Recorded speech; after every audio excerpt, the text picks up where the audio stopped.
Oh my god.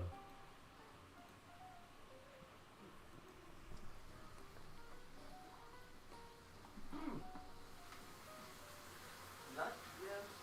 Was it cut off? Yes. Right now? Yes. Okay. You put your mat down here.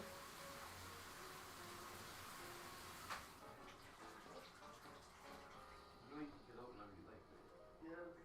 Does it stop? Yes. Okay. Love you. Love you.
No.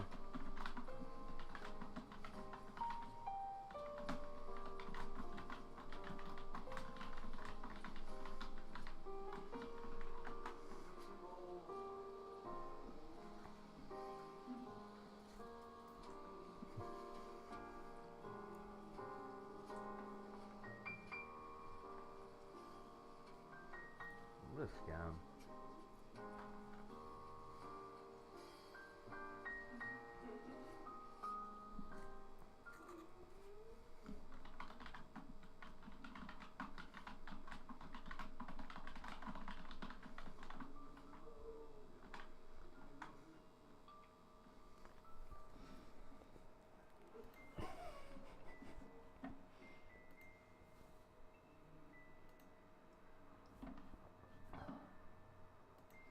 No, not Main Street. That's not helping me any.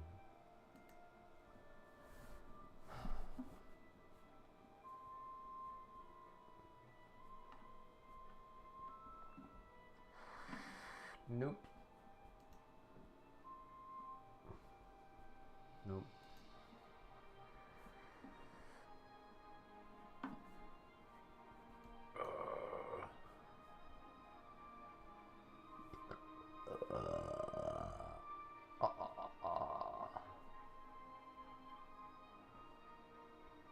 Holy shit.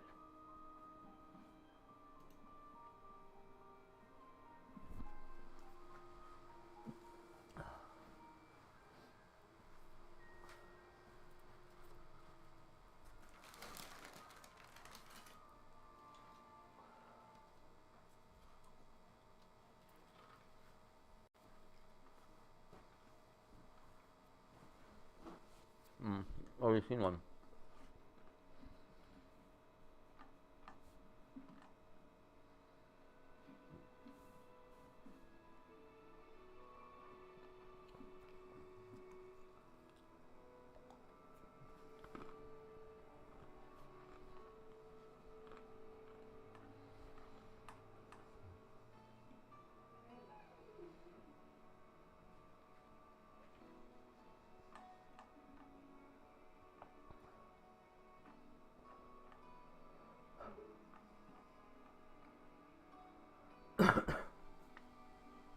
What's that, buddy?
Hey, where are you? Oh, you're in the bathroom? Hey. I think your mom might be crazy, buddy. You think so? Yeah, me too. I don't believe what she said to me.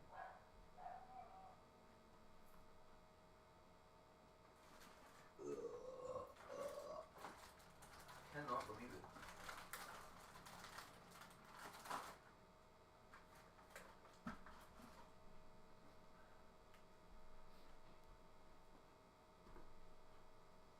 Man.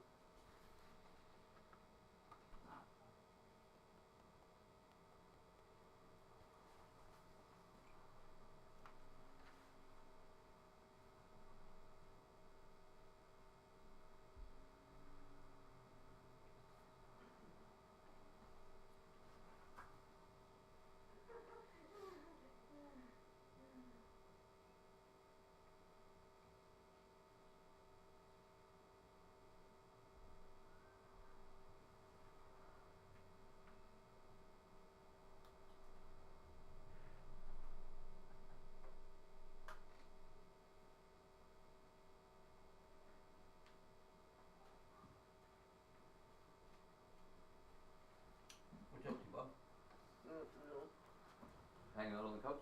Yes. Cool.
Oh no, what's this doing here? Dispassionately cremated.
He thinks he's gonna hurt me. He can't. He already did that. And I'm over it. Dude, your fucking light is in my eyeball. I hate you, sir. You guys are gonna have to not mind my phone holder. It's like not really great, and my other one broke.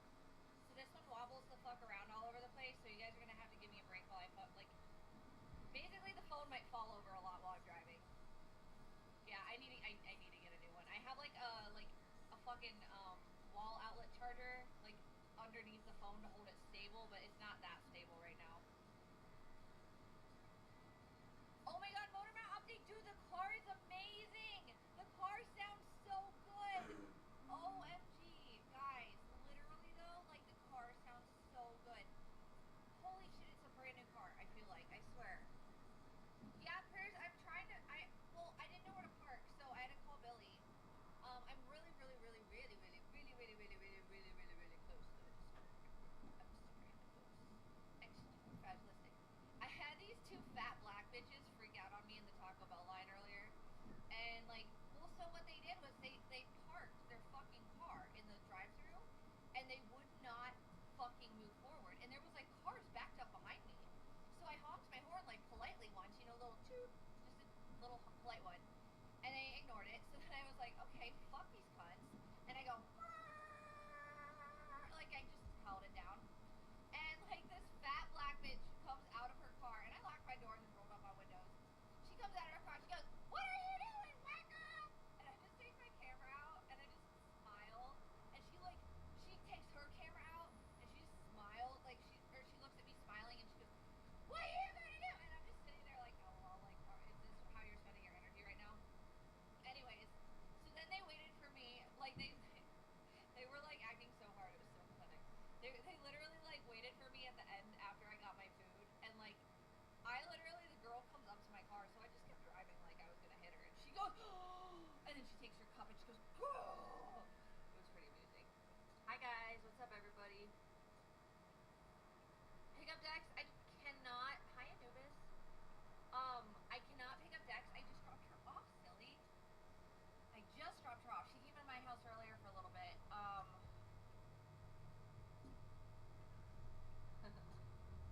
Yeah, it was pretty interesting. But yeah, no, so we're gonna go ghost hunting with Billy John. It's 58 degrees out. I need to put a sweater on, yeah.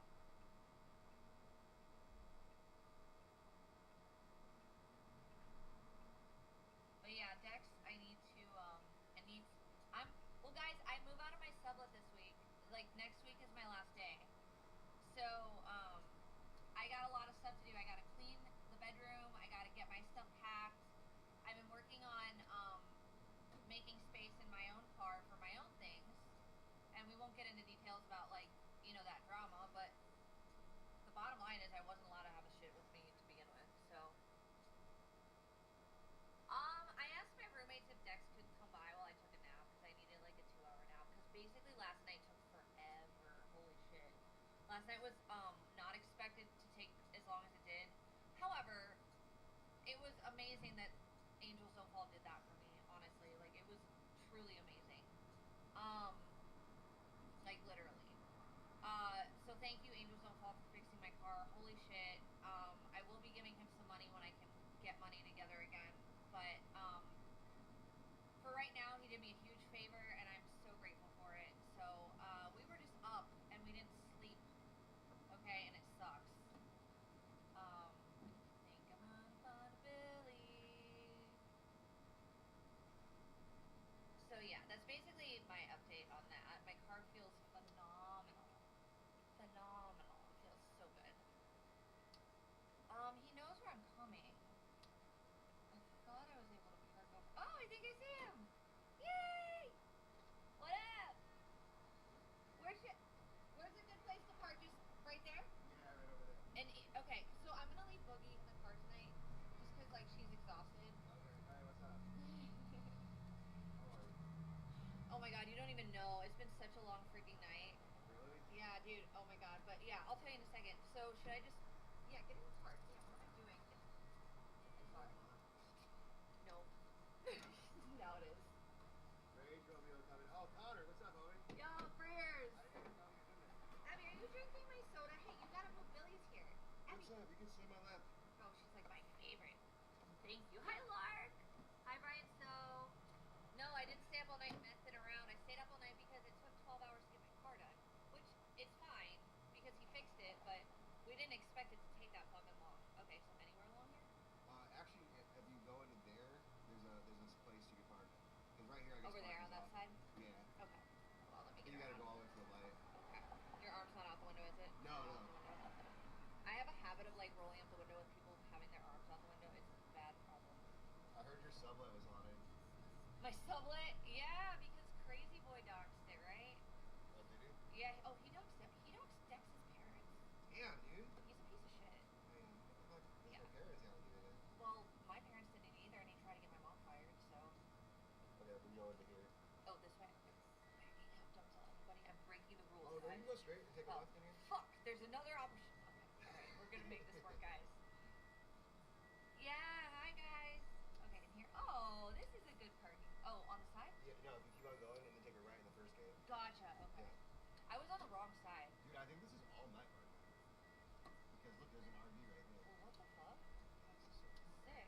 No, it's spooky over here. I love this. I know, right? Yeah. Okay, because I'm blind and Andy still has my glasses. Fuck. Oh, Alright, he's anywhere? been begging me all day to come. The car's good. We can go pick him up. Okay. Yeah, the motor mount's fixed. Oh, hell yeah. Yeah, See, they it's got the fixed. RV. This is a classic place right now. Should we park anywhere? Yeah, right here. Wherever? Okay. Yeah, because I had him check out the control arm too after that guy hit me the other day, and it's fine. Got hit? Oh, I didn't tell you? Yeah. No, you didn't tell me all that. No, I was literally like straight and like straight in traffic, and this car comes at me like in the front. You'll see it when you open the door. It's a pain in the ass to open now. Check donations. Hold on 1 second. Here, let me look. Power chat's been a little glitchy today. Yeah, King Pigs. So I think after in June, I think I'm gonna get an iPhone 2. Oh, I thought you said an iPhone 2 like a number 2. I'm like, wait, what is I that? need an iPhone 2. Now I'm gonna get an iPhone 15, but I look so much clearer on here sometimes. Dude, and it's like it makes it so flattering too. It's crazy, but it's the Plus, not the regular iPhone. But Yeah, I think it's the all the Plus. iPhones are good. But the Plus has like extra camera features. I think.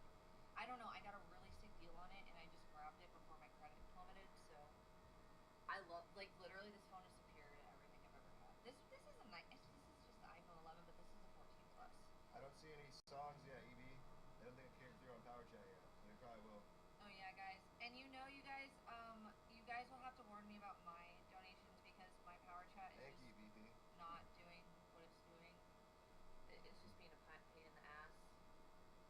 Hi, Lark. Hi, guys. Love me some Andy's dick all day long. Nice, Lark. Glitter girl. I am glittery, dude. King Cakes. Yeah, it is effed up, but what do you expect from him? Hal, Nick's stuff, he can get it when he's ready for it, but I don't have to talk to him. I don't have to have a conversation with him. I'm done with him. Like, I'm allowed to want space and not cater to him because I'm not his mom. And that is a healthy boundary I'm allowed to establish. I mean, TBH. I think that's a healthy boundary to establish, right? Like, if I don't want to talk to him, I shouldn't fucking have to. But, yeah, if I want to... He was never supposed to have his stuff at my sublet to start with. He was about to lose it all in the fucking storage unit in Arizona. I'm the only reason he had extra time to do it. And because he spent his money on drugs instead of a storage unit, he does not have one in time. That is not my problem. If my roommates wanted it out, I took out the stuff that they wanted out. So I spared his clothes. But yeah, sorry. I had to O3 because there were too many people in my sublet. They were pissed about that. And then Nano's stuff is outside the house. Okay. Yeah, Nano. Did you hear what happened with Nano? She's like. Yeah. What happened? Dude, the guy. She just gets involved with all these predators. Some guy was like being really creepy with her, and she had to leave. So, yeah, I don't know. So she's wandering the streets right now. I'm trying to worry about her. Damn. Yeah. I told her she could sit in my car, but. IDK. Steal this too. Dex, I'm borrowing your hoodie for the night gear. Oh, thank you. It's cold out. Sonic scamming donuts. How's that? Sonic, what are you doing? Oh, he called me earlier. Oh, did he? Yeah, he did, but I think he was on No, that was crazy. He called me too. Oh, did he really? And I thought, oh, it's a pocket dial or something. That's 'cause what I thought figured too. he's Cause he party never. drunk. Yeah. Is he drinking a lot now? Yeah. Wow, okay, Sonic called me earlier, my bad. I thought he'd pocket dial me. I should've No, said I texted him because I was like, I was pretty much just, I've been driving nonstop. Like, I've been either driving back to Riverside from fucking Palm Deserts where we did the fucking car. Like, oh my god, I'm so tired. So I'm I like, bet. yeah, so it's, I don't even know. I was just like, Sonic, hi, I can't answer right now. You guys need to be in my selfie stick. Alpha D? Dex, get her. Blind hasn't drunk Sonic scam donuts. You know, I know someone who actually does scam donuts, and they pretend that they don't get the donuts again and keep talking over them, but that's someone I'm not gonna mention. I know people who scam donuts too a little bit, but they should just do what the chat asks. I mean, yeah. They're gonna end up regretting it. Yeah. They're kind of off their money. I'm like, just do what I really say. I mean, I don't like to be a monkey for chat, but like, I don't know. Like, there's a point where it's like, what's the point of the interaction? You know, if you don't interact, like, if you're just gonna like get the donation and keep talking to someone else on the side, like, Right? you can't. I think it's fun because do you remember when Final Fantasy VII came out? Look, yeah. Like, remember how it was like one of the first like really popular RPG games? Yeah. So people like they give you a command and then your character carries it out. I feel like that sometimes when people are like asking me to do something. I feel Sure. like, and I never really liked RPGs until I felt like one. True. I feel like a reality TV starts sometimes just with like buttons that can be pushed. Because like Yeah. you know, like with us, it's like they can kind of influence us. Whereas like if you're watching real reality TV, like nothing can be influenced, right? Right. But like with us, it's like, oh, I controlled that streamer today. Yeah. Like I told that streamer what to do and they did it. Like yay. I don't like being a monkey though. But you were just in Palm Desert. Oh, sweet, nice. That's awesome. RPG Life, yeah. Maybe you played the game. No, Derek, I haven't actually. I played like Twisted Metal and like Mario Kart, and then I got out of games and rode horses. That's Nick already got his revenge, and I'm only gonna say this once, okay? He literally doxed us before trying to get him his stuff. He doxed all of us. He doxed Dex's parents. They're trying to get her mom fucking fired, which is sick and disgusting. And if any of you support that, you have problems, okay? Doxed Mike's address, his mom's address. Let's bring more parents into this because that's where it should go, right? Not to mention Dex did nothing to him. Absolutely fucking nothing. Mike did fucking nothing other than help him. And I have done nothing other than help him. So, like, he can go fuck himself. It's really that simple. I don't know about that. Nick has mass troops assembled already. I've heard troops are coming in. troops are coming in. How much is he paying them? You know what, Candy Kiss? All I had was my home and my pets, and now they're gone because of him. So I guess I don't feel that bad. And I gave him an opportunity to have extra time to take his stuff, and he didn't take it. So how about some self-accountability? Because I'm not his fucking mom, bro. Guys, I don't want to talk about this anymore. This is just a situation. It is what it is. Okay, Rebel Hive. All lies. People lie to him, Candy Kiss? I don't know what that means. If they lie to him, that's not my problem either. I don't really care about him right now. Yeah. Want smoke inside here? Let's do Alright, this. alright. Toasty in here, yeah. And then I'll pull myself out of the fucking car and put the sweater on and go out there by myself. I had to turn my stream off earlier too because some dude tried to attack me. Seriously? Yeah, but it was annoying because I was like just walking by his tent. He's like, he had a big ass knife. He's like, what are you doing? I'm like, bro, I'm just looking blah blah. And I just ran, but it was like everyone's like, be happy, Billy. I'm like, bro, homie just pulled a K-bar out of me. It's like a huge World War II knife. Like, it's not Oh like my god. Yeah, and I was like, dude. Was he homeless? Yeah, and he was like, you're totally invading my privacy right now. I'm like, bro, you set your tent up in front of an auto dealer shop. And I wasn't even like there, and it sucked too because I walked by a bunch of people in the tent and no one said anything. Just really chill. Just chilling, yeah. And this one guy was like, oh hell no, dude. He like was not having it. Damn, dude, that's crazy. So was it cooked? Probably yeah. Yeah, nice. That's cool. It was a definitely good clip, but it's just like Hollywood's not supposed to be like that crazy. It's like No, for real. Like Hollywood's chill. Have you been to Vegas where it's like I feel like it's scarier, their homeless population? Oh It's, like, yeah, a little night. scary. Oh my Yeah. god.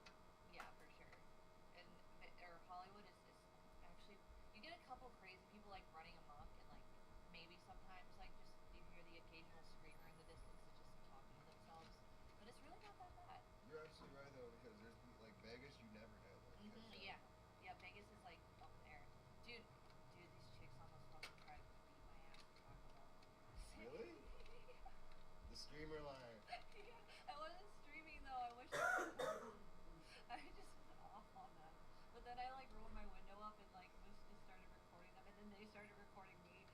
they threw a drink on my fucking car. It was pretty amusing. Yeah, it was one of those nights. Hi, Chevelle. Hi, I like your name. How am I doing tonight? Okay, so I'm actually doing really good, but, yeah, dude, I'm here with Billy, and I really don't want to talk all night. I just do not. Thank you, Lark. I appreciate that. Hazel, what's up, dude? How are you? Yay, Hazel's unbanned. Plurpy is unbanned. But you all play games and expect no. I don't expect anything with IBL at all. I expect him to go crazy, and he is crazy, and that's about it. You want a place to sleep tonight? I have a place to sleep tonight for another week. And then I'm homeless again, guys. Oh, it's gonna suck. But here's the deal. The car's fixed. This is the number one thing, guys. The car's fixed. Feels really fucking good.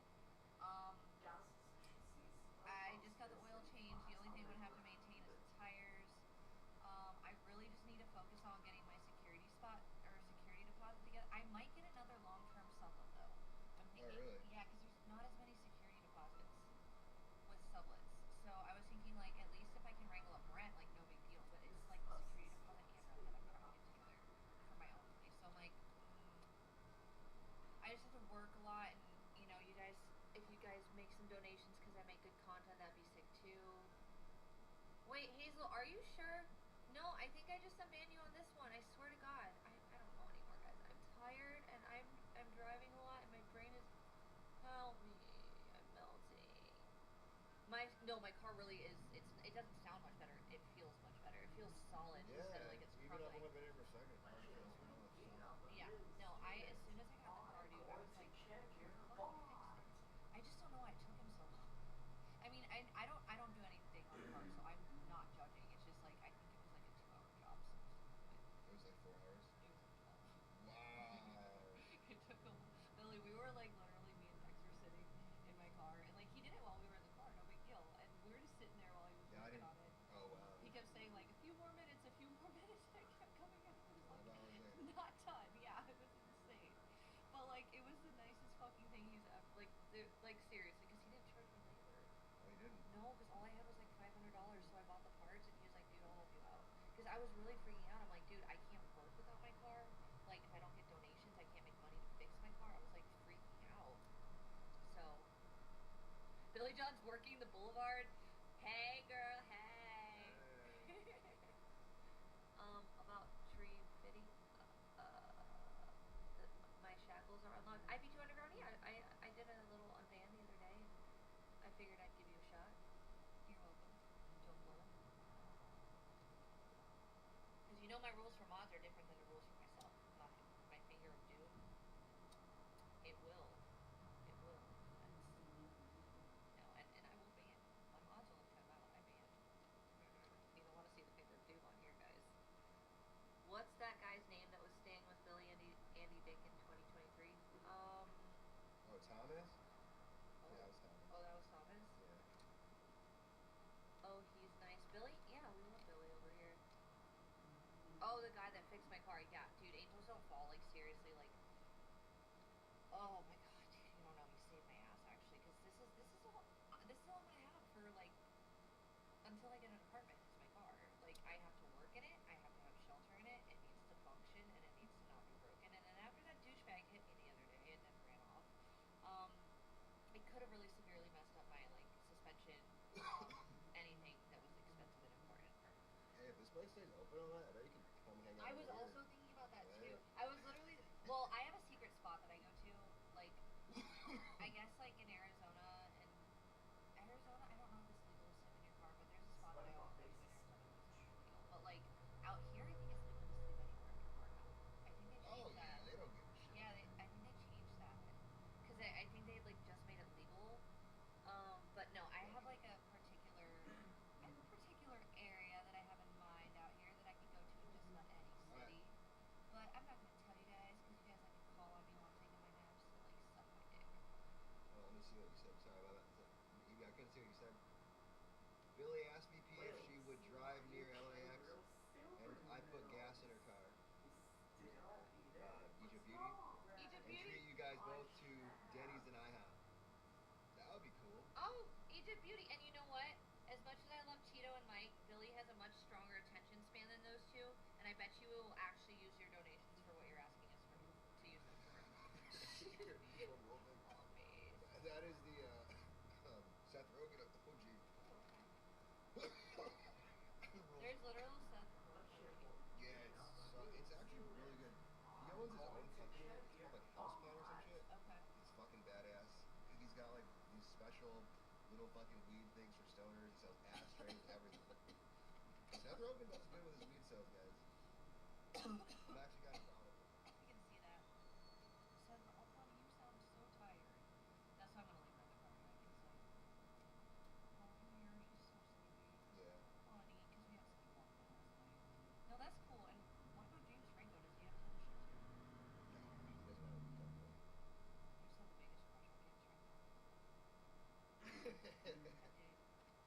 He was like sex so. I was like, Pineapple Express, baby.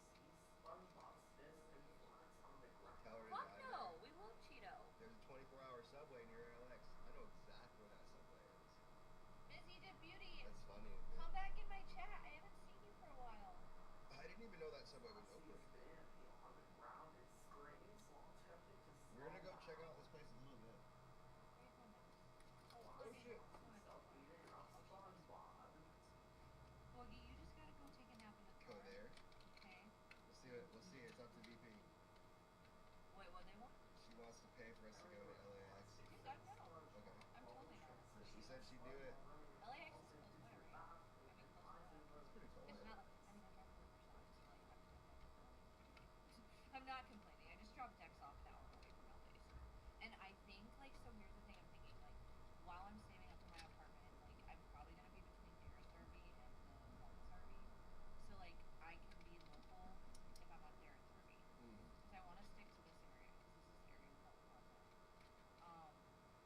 But then, yeah, I'll probably, also, Darren's RV is quieter. Oh yeah. And fucking Is it cleaner too?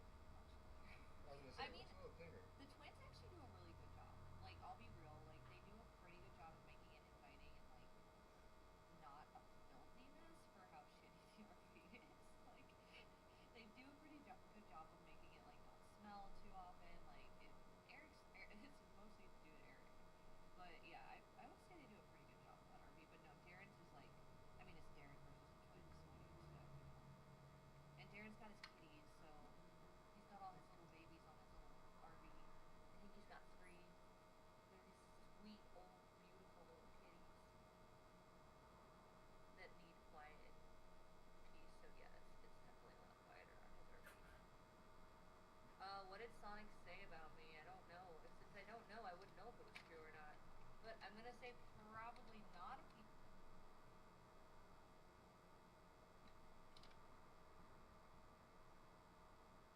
If Nick says something, because he's a liar, mixed in with a few truths here and there, but mostly he's just a big fat storyteller. Let's see, if Mike were to tell, kind of like just to make me feel like a dumb female, because I think that's funny. I don't know, but like Sonic, I just don't know, because I don't know him at all. You love Darren 03? That's cool. Freddy Krueger kitties, they're beautiful kitties. I know, Don. Maybe we'll find funny ghosts. Oh, dude, I'm so excited. I'm so excited for some haunted shit. Who's I'm so I bummed. can't believe we What did he spill the beans students on? Sonic are doesn't know going me to very check well, so your I don't think there's anything for him to spill. Oh, he's drunk, yeah. Yeah, he doesn't know me. Like, I don't know him like that. Billy the Ghost Hunter. That's funny. So have you come here before? Oh yeah. Okay. It's actually funny because I used to come here all the time, and then my buddy was like, I told him, "Hey, I hang out here at night," and he's like, "What?" He's like, "Bro, that place is haunted as fuck." Sick. And I I'm mean, like, just driving through here, I can feel it. Right? I'm It's not definitely. a superstitious person, but there's something about this area. It just it's got this weird, like, you know how the rest of LA is like just vibrant and like Yeah. there's like an electricity to it. Yeah. That's literally not here. Over here, it's way different, right? It's like flat energy Yeah. almost, which I don't know what that means, but like it just feels like kind of like either peaceful or sinister. I'm not sure which yet. Maybe both. Are you guys into ghosts? Michael! I threw it all away because my roommates wanted it out of the house. Sorry. I wasn't playing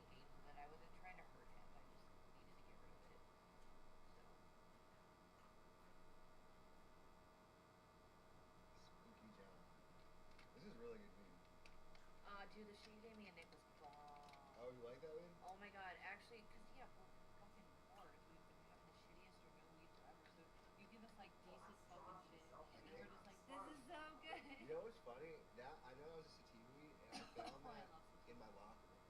You found it? Yeah, I just found that in my locker. You know what's even really funny? Because I've had so much weed. My brother and me were trying to get some weed, and I told my buddy, hey, bring those ounces you have. And he was gonna bring them, and he's giving me this weird look. It was with some girl. He didn't have any of them. I'm like, bro, you totally like just you don't have any of them. He's like, I'm sorry. And he gave me some hash and meth. My brother's like, yo, I need some weed. And I remember, wait a second. I left a pound in my brother's like closet. Sitting there, he's rolling the smoke. He's like, hey, did your homie break you off? And I went in his closet. Oh And shit. then pulled out this weed. He's like, has that been here the whole time? And I Oh was my like, god. yeah, I totally forgot about it. That's brutal. That's kind of funny though. But we were in the valley, and it was like a pound of really good outdoor like humble weed. Okay, so now that I know my car's good, here's a couple things I wanted to do with it, but I need to be cautious because it does have 200K miles on it. And then I'll be back. I'm not gonna be completing it. And then maybe put some stuff in my storage if you want to. But anyway, I'm gonna do stuff like that. And then maybe like, no. Is it nicer to go in the summer than winter? Yeah. So it's probably not. Yeah, Reggae on the River is a really cool adventure too. Oh no, you can how much you're paying. So they pricey or like more They're kind of pricey, but I could probably get some for free. As long as Really? we work like front gate admission. So it's no, just for like little tea, coffee, whatever. I don't know, everyone else has to pay for shit. I've been going to that concert for many years. I bet that's Andy Dick.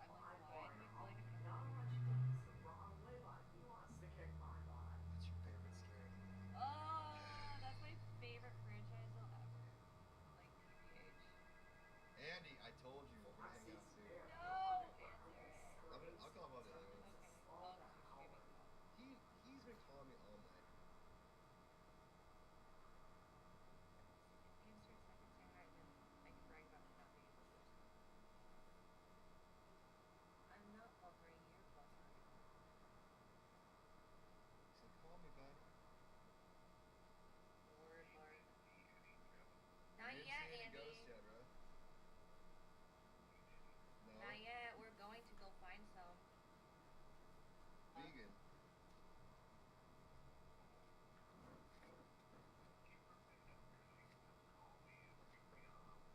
Andy, you gave me your number. You have her number. I think we have each other's number. Oh, okay. Here, don't say it out loud. I'll text you. Yeah, Billy's gonna show me around because I don't know what the fuck we're doing.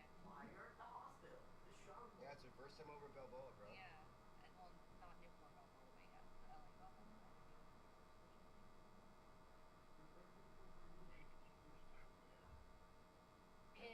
Here. At Lake Balboa. Yeah, they said you. John, let me call you back on my other phone.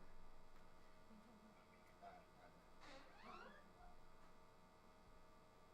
Yo, guys, my bad. I was on the phone with Andy, so I was muted.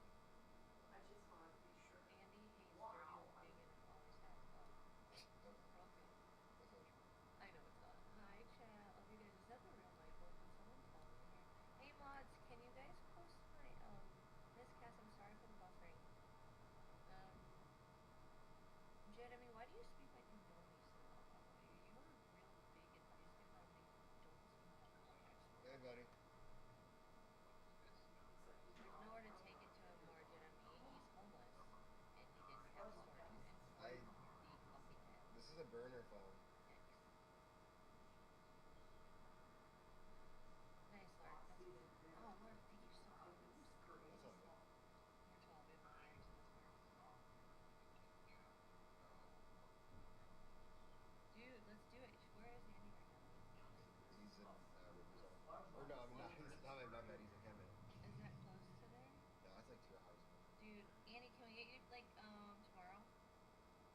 I didn't want to drive it very far, but now I can.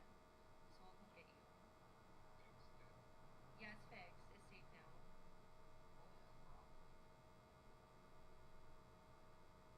The control arm ended up being stable, and the motor mount got fixed.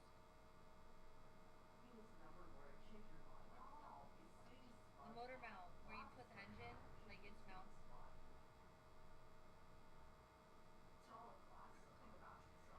It's a Corolla, a 2017 Corolla. Well, it's got 200K miles on it because I drive for work and I drive a lot. Well, I don't have money for a new one and I have no payments on this one. This one's solid right now, so I'm gonna use it for another year, but I'm gonna save up for a new one. I wanna get a Prius or something, honestly. I'm maybe not a Prius, but I like Hondas and Toyotas personally. I mean, oh really? Aw. My dream car though is a Toyota Solara, like a convertible Barbie pink.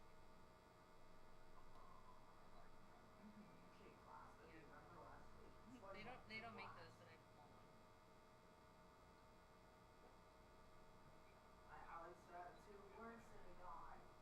I know. I just don't have like 500K right now.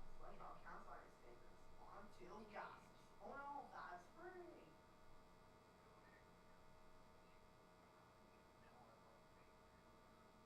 Why don't we come back tomorrow?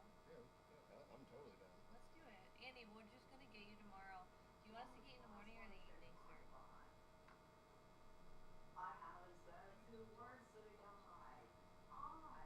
I just can't go without that amount of time loser without having a car. I wouldn't have a way around if I did that with my car. Anyways, I can't find you now. Is there with you? No. Somebody's trying to tell me to get rid of it, and it's. I don't agree with them. There's reasons this car. Within a year I want a new car. Is the goal. Yeah. See how it speaks. You'll notice that's where someone hit me the other day. Oh, really? Yeah. No, we're coming. We're coming early in the morning. Do you want it? Oh, there's my phone. What time, Andy? Or what time do you wake up?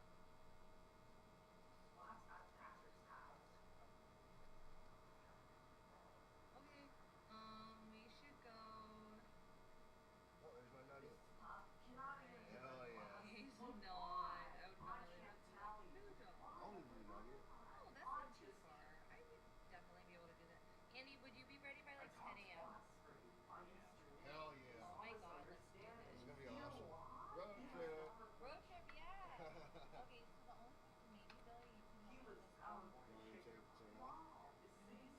on getting this Oh yeah. Tonight I'll even help you with it if you want. Really? Yeah, Okay. no problem. I don't know where to put it. Maybe on the outside of the garage door.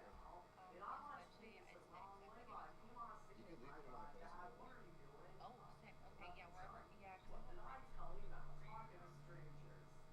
No, she got home sleeping. She got a toothache. She's like still getting into the live stream thing. She just got a new phone for it. 'Cause, you know, she does other stuff. She is pretty decent at it, but she's, yeah. I went to, yeah, she can do it. I know, right? who? Oh. Okay. You're gonna stay in here when you're. Let me get up my phone.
Real Michael? Is that? Ow, Abby Boogie. Wait, no, you gotta not do that, folks. Abby Sue. I love you, but you. She's like playing right now. Oh my god, look. Honey, go listen. Now you guys stay here, okay? Listen here. He was never going to kick your butt at I all. know. Another journey for me more. Tanto manejo eso.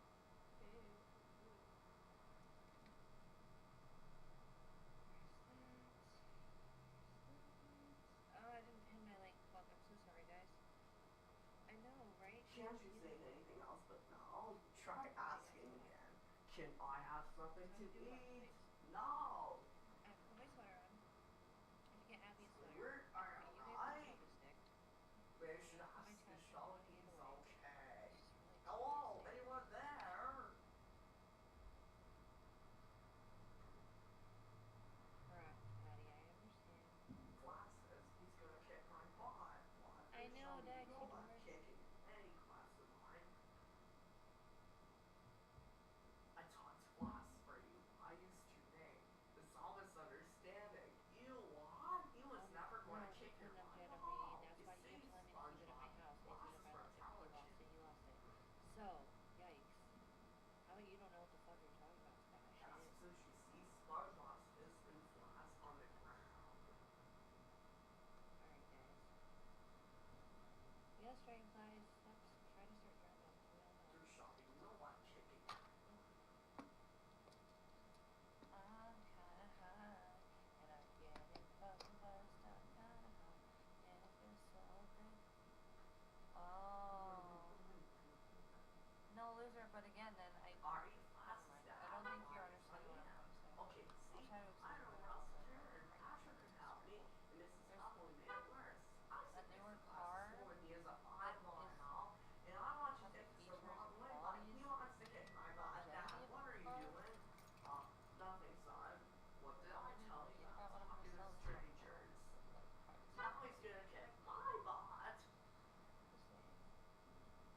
Screams and more and runs away through the whole town. Out of my way, out of my way. Can't you see he's gonna kick my butt?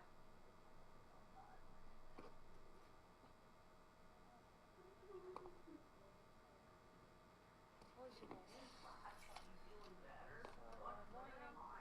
Why, you're in the hospital. The young boy saved your life. He performed CPR for 5 hours straight. Yeah, they said you should be okay. I just wanted to be sure. Wow, I'm touched. I'll have to remember that when kicking your butt. Oh, Those dragonflies? flowers for Okay, me? well, He's still gonna kick my butt. $500 car payment? I can't afford it. I just have $500 super expensive. I really made more Oh, money working. Gary, aren't you young to have my butt kicked? There are so many things in life I haven't gotten to do. Alright, Mom. You are just staying here still. Now you go.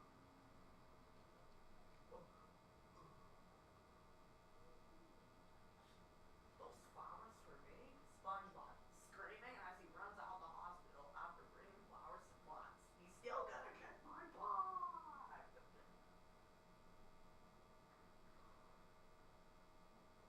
No, you can't come, baby. You gotta stay in here, okay? You wanna come? Honey, you wanted to get... No, I don't think so, folks. You're tired, baby. You're stretching? You wanna go out? Okay. Kiddo, kiddo. Hey, you smart shit. What the fuck on? No, dragonflies, I didn't actually. Sorry if I was like... Sorry, actually. Sorry. I don't know how... Oh, that's something I need to ask Billy about, though. Hazel, thank you for reminding me. Don't let me forget. It Don't contains 8 forget. episodes from season 3. Okay, folks. It might have been a clone of her life. I don't know your guitars, Michael. Oh.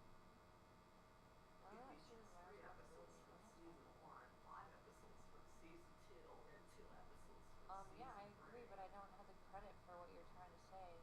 I should be doing. Like, it's not possible for me, so like, why is it Contains being brought 2 up? episodes from season Not 1, enough. 6 Someone's episodes talking from right now. season 2, Being and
soup.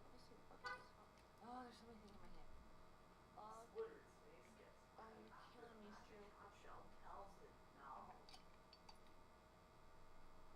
Sorry, Squidward, give me that. Could I have something to eat? No. Could I have something to eat? No. Could I have something to eat? No. Can't you say anything else but no? Try asking again. Can I have something to eat? No. No, I'm putting on your hoodie. Oh, yeah, 5 minutes later. Oh. I'm proud of you. Yeah, I'm at the door now.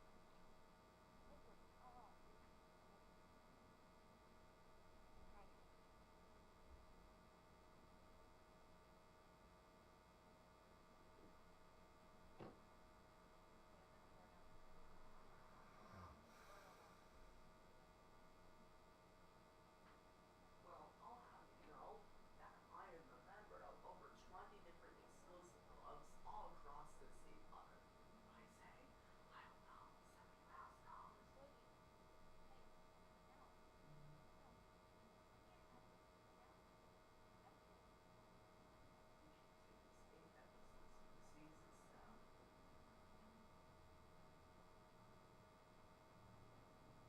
I forget, you guys. I just have so much accomplishment in my hands. It's not even funny. Oh. Okay. Holy fuck. Holy fucking fuck.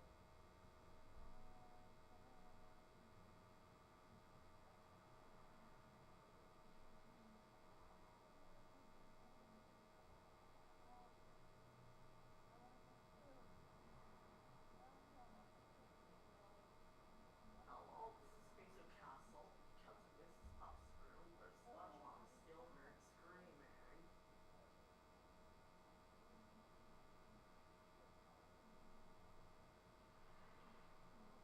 Come in, SpongeBob.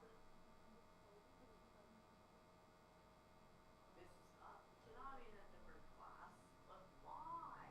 I can't tell you. Why ever not? Oh, whatever. That's my life. Everything's good. Now we're ready. Sorry, everybody. That took 5 fucking years. SpongeBob draws a motor Sorry, dudes. constantly screaming. Hello, this is Spacer Holy shit, Castle. it's Captain cold. Abby really insisted on coming, so I was just like, fine. Yeah, she was like doing her little stretchy thing and wagging her tail and like jumping out towards the door and shit. So yeah, she was definitely down. Abby, what did you do? What a tug. Sorry, she might have to potty. You're way faster than us. My bad. Abigail, go potty, books. Come on, dude. This also happens in the Abby, go potty. This also happens in the Because I void. had to. I was told to. Didn't have a choice. He wasn't supposed to be there in the first place. I did him a favor. You know, I can keep going. Junior, he's quiet. Oh, Abby, I please guess he's chill. all grown Please, please, up. please, please, please, please, please. Chill, Booster. Hey, You're being obnoxious. we Come can on, take guys. 6 episodes from season 5. It's cold.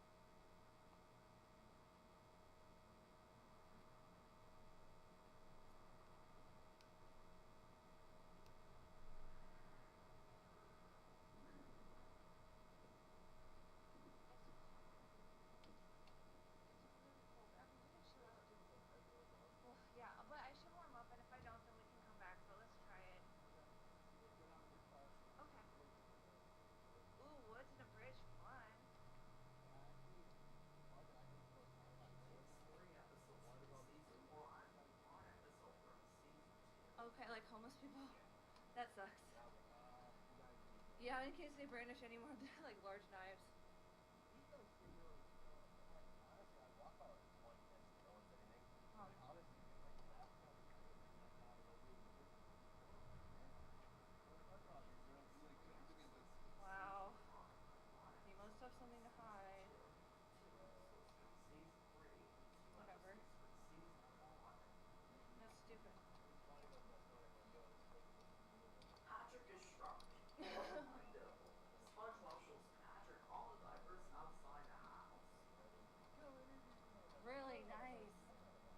You're like, no, I'm gonna pass. How are you today, guys? How much?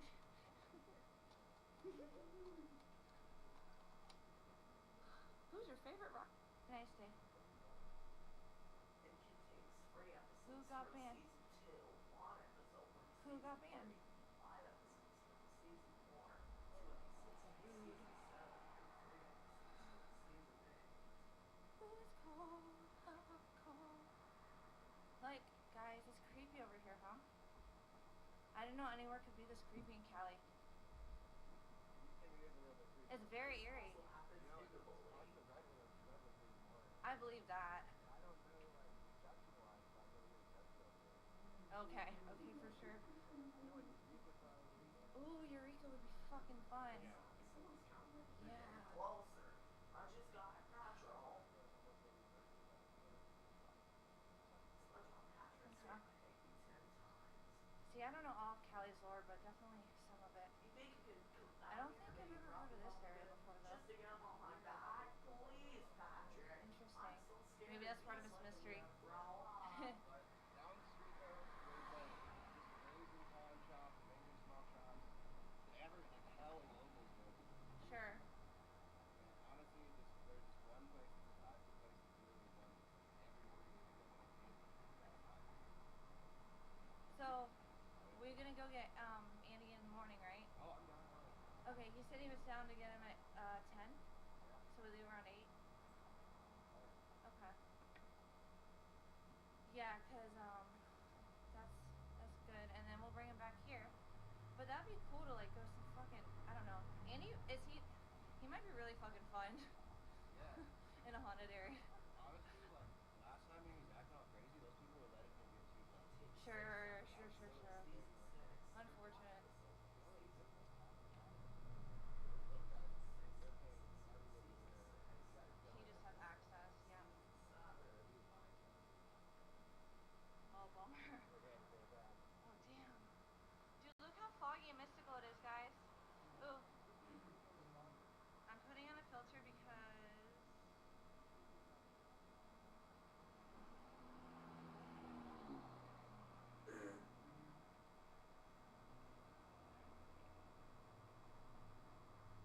I'm a bubble. Can't you tell?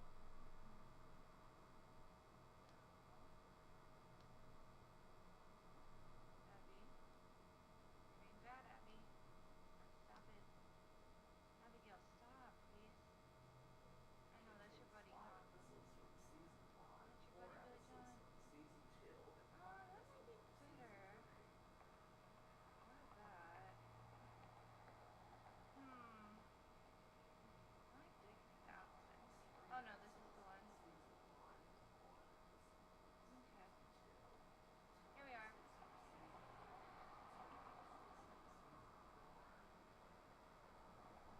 Hi. I'm sorry? Oh, you thought it was an axe? I don't either, but wow, okay.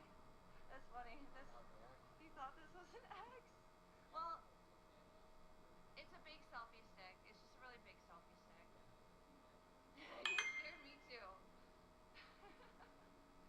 That's crazy. Hi. I don't know, I think I scared someone. Yeah, you scared people over here with the axe. But he scared me too, because I was like, why is he raising his arms when I raise my arms? And then, fuck. Dude, it's so misty out here. It's so cool. Okay, so we're in between two military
hit gold with it. Well, not literally gold, but Yeah, basically. gold, yeah, because the last gold mine, or Yep. gold rush. I Wow. thought gold rush was pretty fun. That's sick. Yeah, it was a cool Panhandling? game. Or not panhandling, the pan mining. Yeah, gold mining. Gold panning. Yeah, the first place I ever gold panned was actually Catherine Heights. And that's where the gold run was at Okay. early part of the game. Yeah, gold panning was fun. Yeah, I've done it in like Pennsylvania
you actually doing in Riverside, my dudes?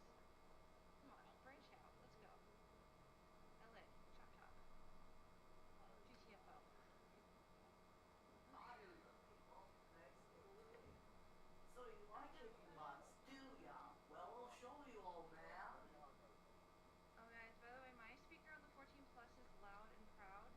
So like definitely if you do make donations and they tell me in chat if they don't show up because right now my power chat is making me go into the actual like browser and like replay every dono.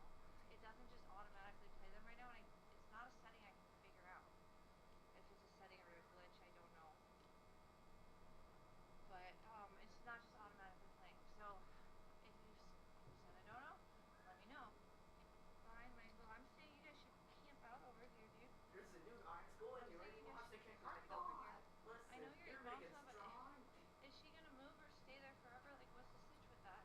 Cause like, if she's gonna move, come to fucking LA, dude. You think What you do you can got come left in down here Riverside, and dude? maybe rough him up a Come bit over here. just to get him And off it's my a back? fucking hour away. It's Please, not like moving Patrick. across the country or anything like that. Just saying. This is where the content is at, my fellow streamers. I think we should all be here making content. I mean, not literally all, because then nobody would be in the dispersed areas of the state, you know, the different parts of California. But I don't know, Dragonflies. I don't actually know. Thank you for the donation.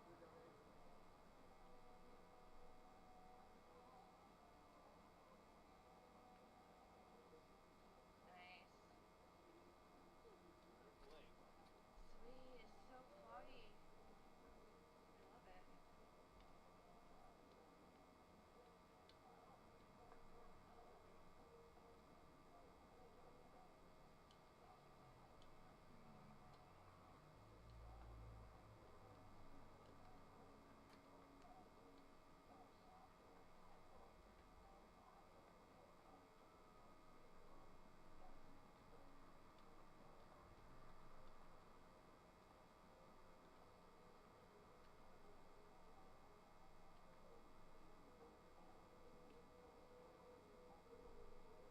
I love it. That's a natural light show. Huh. Guys, can you see anything at all? I don't think there's not a good filter for how dark it is. My camera can't hang right now. Abby, are you cool? Do you want me to carry you again? I hate you. I literally don't hate you, but like, what the fuck? You're so old, you don't even realize how old you are, Bubs. You are no longer 6 years old, friend. No, you is not. I says no. No, you isn't. You is an old woman.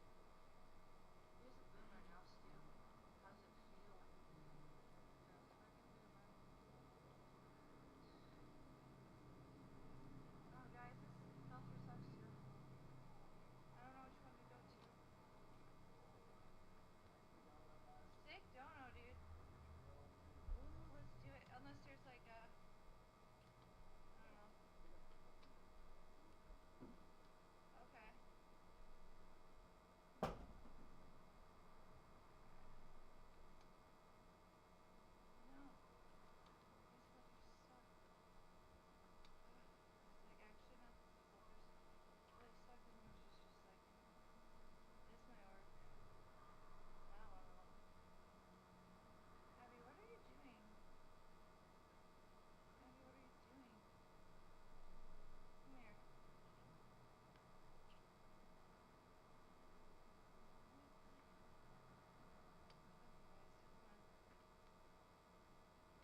house And without then the like horses. starts making Yeah, I sludge love like Sheridan Patrick Zombie. scream, all And the so dry. like yeah, it was Baby Firefly for my birthday one year.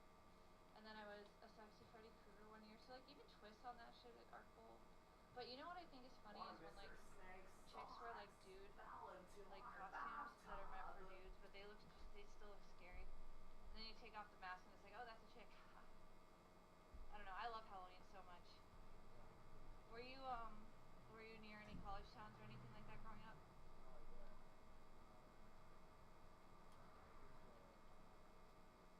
I used to represent Sonoma County, Okay. and plus we have a lot of universities in Draconia. Okay.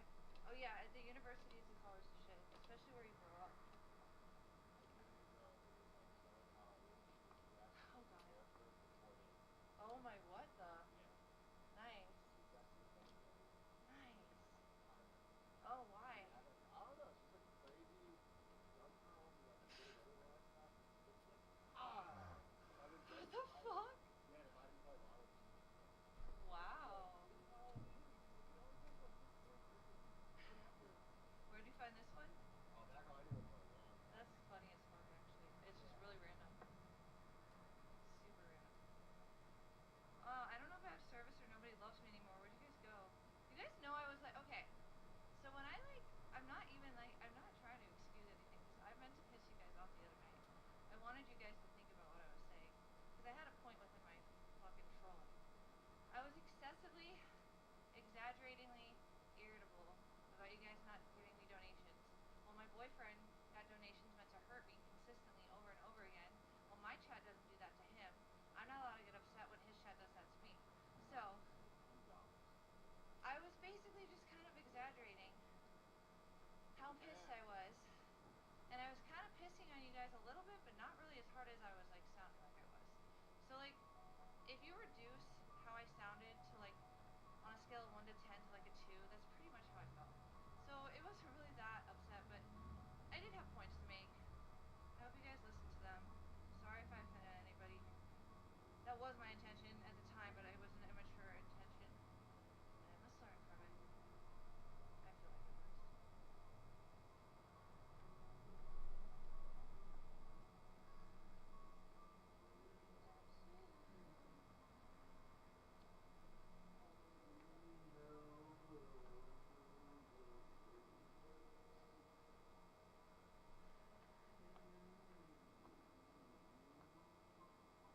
Well, you want me to roll another joint? Oh, absolutely. Dude, yeah. I've been surrounded by tweakers that I adore, but like, literally, I'm over it right now. I don't blame you. Yeah. She's like, you're definitely more of the stoner type. I'm like, yeah, exactly. Like, I'm not really tweaky and twitchy or anything like that. I know I get crazy eye, but that's more crazy eye. Not really so much like tweaker eye. And I have really nice white teeth, even though my one tooth's fucked up. So like, I don't really understand the tweaker shit, guys. Yikes. Okay. Did I go off on a tangent? Sorry, guys. I don't even remember what we were just talking about. I think I was talking about weed. Was I talking about weed? Fuck.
a butt fucking ugly ghoul? That's gross.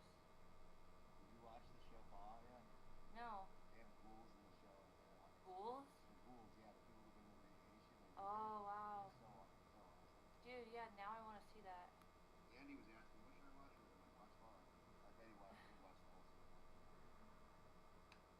Oh my god, so shitty. This is like, I have to check my fucking, check on Nano. I'll call her right now. That's a good idea. I'll do that. Hold the phone, guys. Hold the phone. Hold the phone.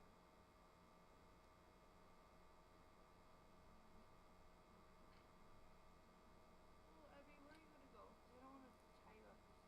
I kind of need you here.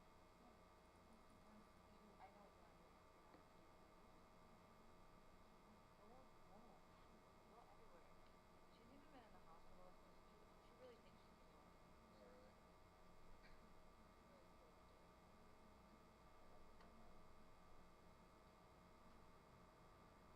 It was gross to take her out. Yeah, I take her everywhere. When, like, it wasn't allowed, she would have to sleep her down. Oh yeah, for sure. Yeah, and I had like, I had her like with service dog training, and I was trying to start like a log and like, but it's really hard. It's not. It's obviously very hard. So that's why people pay other people to do it for them. But you can do it yourself, but you have to log it for like a certain number of hours. Like, it's super complicated. But anyways, yeah, like, Abby, stop. I just, you're an asshole. You're a little fuck. Bad girl. I didn't say that word. Yes, I did. Yes, I did. I'm so sorry. So yeah, if we do like go up north, something I'm probably eventually, I'm probably gonna get like a condo weed for people. It's really cheap. Really? Yeah, 'cause I spent hell money on the weed here, and the weed up there is They're just going to artificial. pay crabs. My farm is No, like And it's like super high no, quality too. Yeah, I've had Washington and Oregon weed before. Sorry. no, don't Abby, burn me, you don't killed hurt. her. Yeah, it's So really don't drink that. Nah. That's not for you. Yeah, the Washington weed, I had at Mount Rainier, and it got, we had Abby with us, and Abby got contact high, which obviously is not ideal, but she got contact high, SpongeBob so she still was running in around shadows circles all after over. Gary puts out the Yeah, fire. and you knew she was high. Abby, stop. You gotta stop. Come here. Come here. Be short. Be short name. Short name did like a short name. Nobody. Well, mouse. Is my stream in front of your stream, by the way? I can't tell. No, it's okay. I'm just blind and don't see what's also that might be very bright. Um.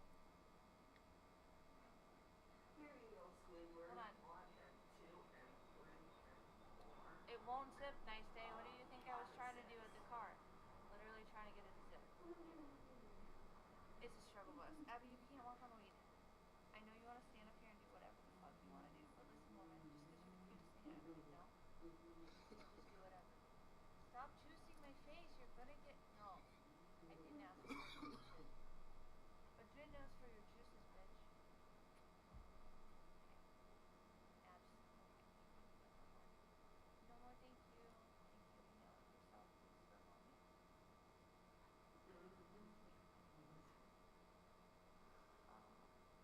Yeah. I am hungry. I'm hungry. Oh, there's a rumor I'm hooking because Nano said there was heavy traffic in my house. What? People. Yeah, heavy traffic of people. My roommates were pissed because I'd had so many people in my fucking apartment lately. They don't know. Yeah, they weren't pissed. They really weren't that pissed, but they were just asking for it to not be a thing. So I had to send everybody home. That's understandable. Right. And then they saw all the shit that I had for Nano and Nick, and they were like, "This needs to go." And I was like, "Well, can hers stay because like she just has hers outside." And they were like, "Okay, but not like when you leave, it all has to go." So I was Awful like, "Okay." disappears. So Nano knows her shit's. Right. Yeah. Man. Yeah. Why don't they just all throw it out and get a big storage unit? Nobody. $100.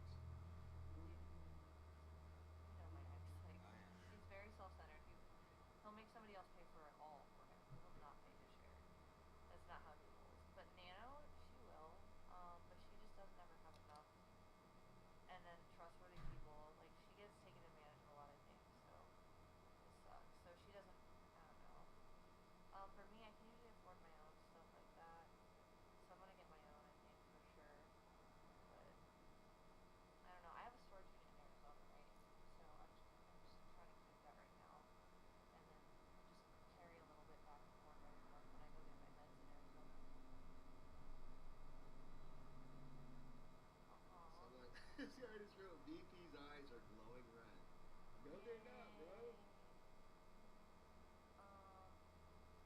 I will call Was her. Nano? She was talking incoherently last night. No. Let's see. She called me the other day and I was sleeping. Let's see. Hiccups. Hello Kitty, I'm sure he did. Ew, Abby, did you shit on your fucking... Oh my god, I'm just gonna spit it out. Is that from fucking... or is that chocolate? I'm gonna throw up. No, that's food. Please tell me that's actually food. That is actually food. I don't know what kind of food though. Hi baby, what are you doing? Abby, fuck off. That's disgusting. I don't know how to stop. Well, are you okay right now? What's going on? Cool. Okay. Oh yeah, how long are you staying? Oh wait, hold on. I'm on stream right now. Do you want me to mute? Okay, so how long are you staying there? Cool, and then what? Oh, Is Nano from Utah? yeah. Oh yeah, okay, she's Yeah. from Utah. Yeah, she's from Utah. So I don't know what to do with your stuff after next week, by the way, because they're not gonna let me keep it there. I'm so sorry. I want to let you know because I don't want you to be shocked. I think Sonic called me earlier Okay. on Instagram. Okay. All right. Cool. Because I don't want you to lose it. All right.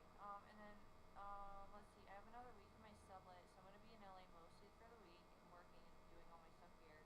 I'll be in Riverside and Venice for the other parts of the like weeks in the next month or two to save up for rent and stuff because I'm gonna be at Darren's and Mike's RVs thing and in my car. So I'll be bouncing back and forth. I think. And then yeah.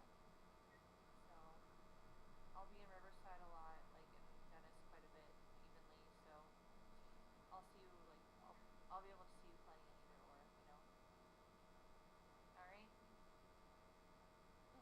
All right. Well, if you can come pick it up and have a place to store it, just let me know ASAP. Just so I know when to tell my roommates, and then I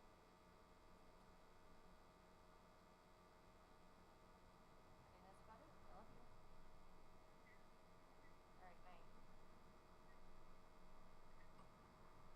Aww. She sounded like okay. Yep, that's good. That's good to know. Yeah, Nano sounds really good, guys. Yeah, Nano. One Sonic yelling at Mr. Banks. I That's so actually funny. forgot what we were talking about. Oh yeah. So by the way, I'll clarify that because you guys are stupid. She said there was heavy traffic in the house, which there was, but not of like that kind of fucking weirdos that take everything so literally. Like you're weird. Like, do I look like that kind of a chick? Like TBH, I just want to be free and like I'm old and like I wouldn't want to try anything like that in that context. Fuck, guys. Thanks.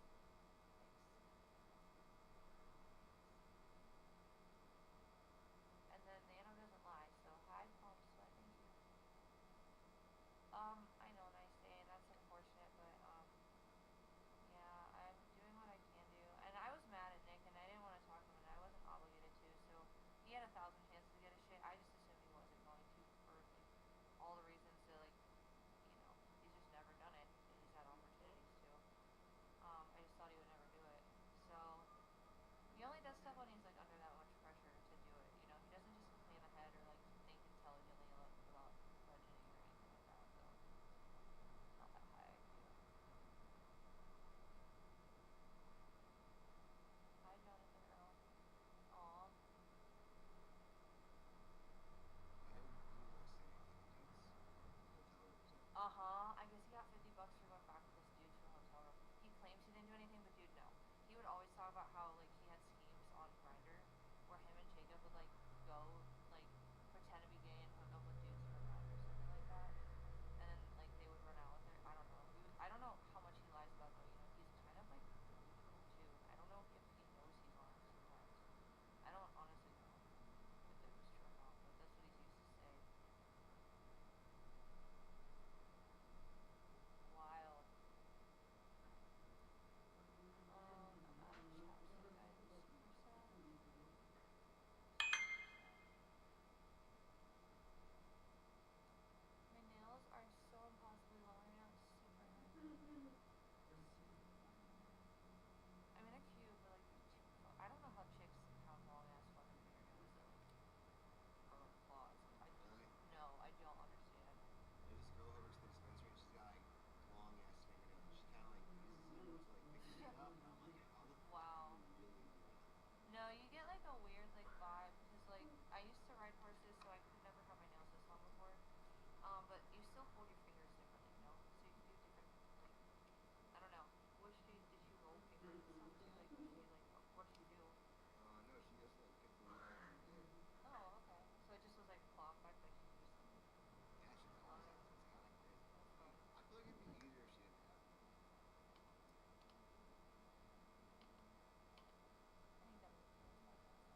and started living in his hotel room. And I'm like, why did you do that, bro? And he ended up still selling it, but it was just like he waited there for weeks and he was awful. I just feel like if he wouldn't have been, we could have had him the whole time. Yeah, no, like I think you are more inclined to make your own decisions on it too. Like I don't know. My one roommate was a creepy roommate. He was like so almost. The only way I could tell he was a cheater is if he didn't wake up for days and he didn't come. That was the only thing, because he couldn't wake up. He was just dead to go. So yeah, but he didn't act freaky and weird and like irrational. But most tweakers I know, yeah, there's just kind of like a sense of irrational, kind of spookiness about them that I don't know, describe it the best.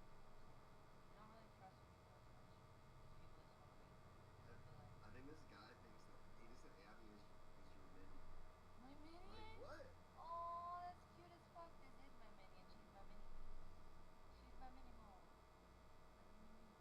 Okay. Oh, the miniest me I can have it. Oh shit, it's Catter. What? Oh, this guy Catter.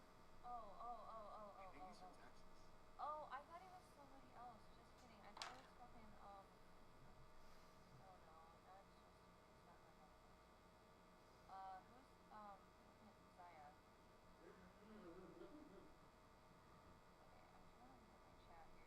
Can my mods maybe post my donut link? Cause I'm a dumbass. Sad. Ah, wrong channel. Fuck. Oh man, I just posted it.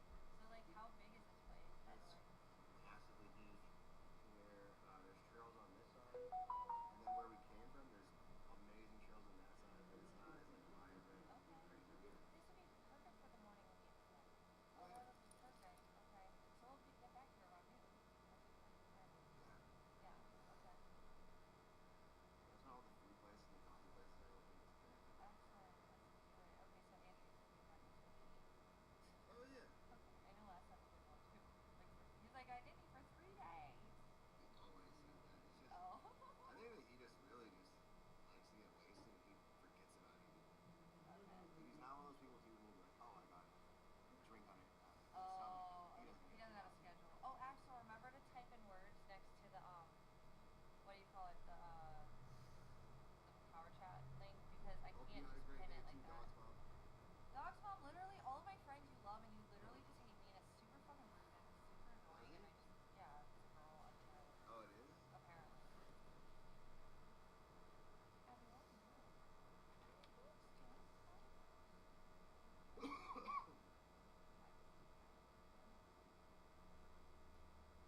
Okay. Okay. No more dogs. Yeah.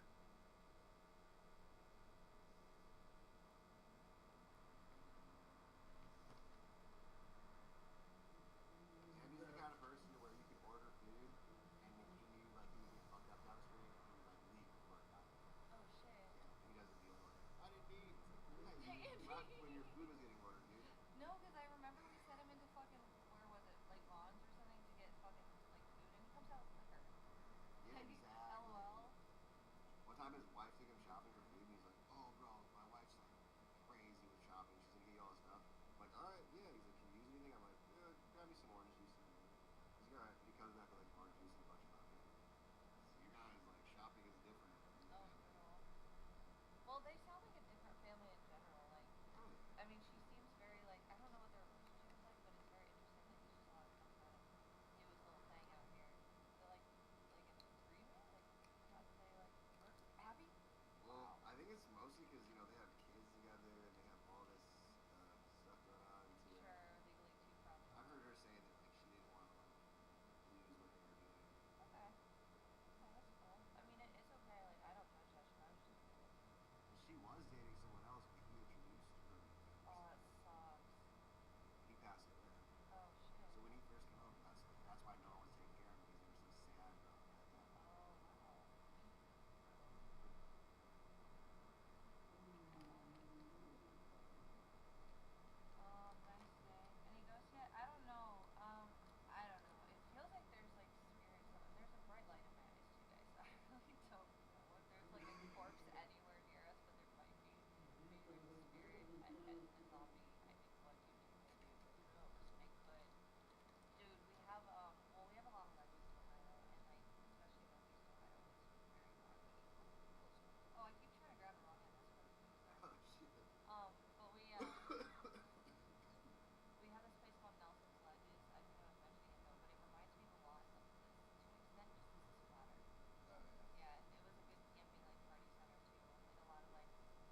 compliment him. So I had to let him know that Ethan did not recommend it.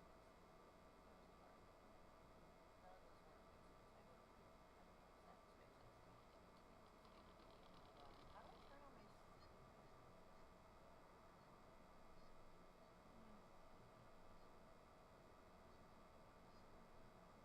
I'm working on that nice day, by the way. Thanks for the advice.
Cookie? No. Really? You don't like cookies? No. Okay. Okay, you wanna go for the golf course first? Okay, let me grab.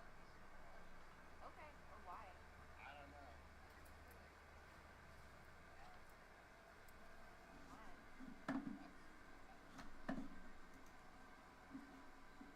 Oh,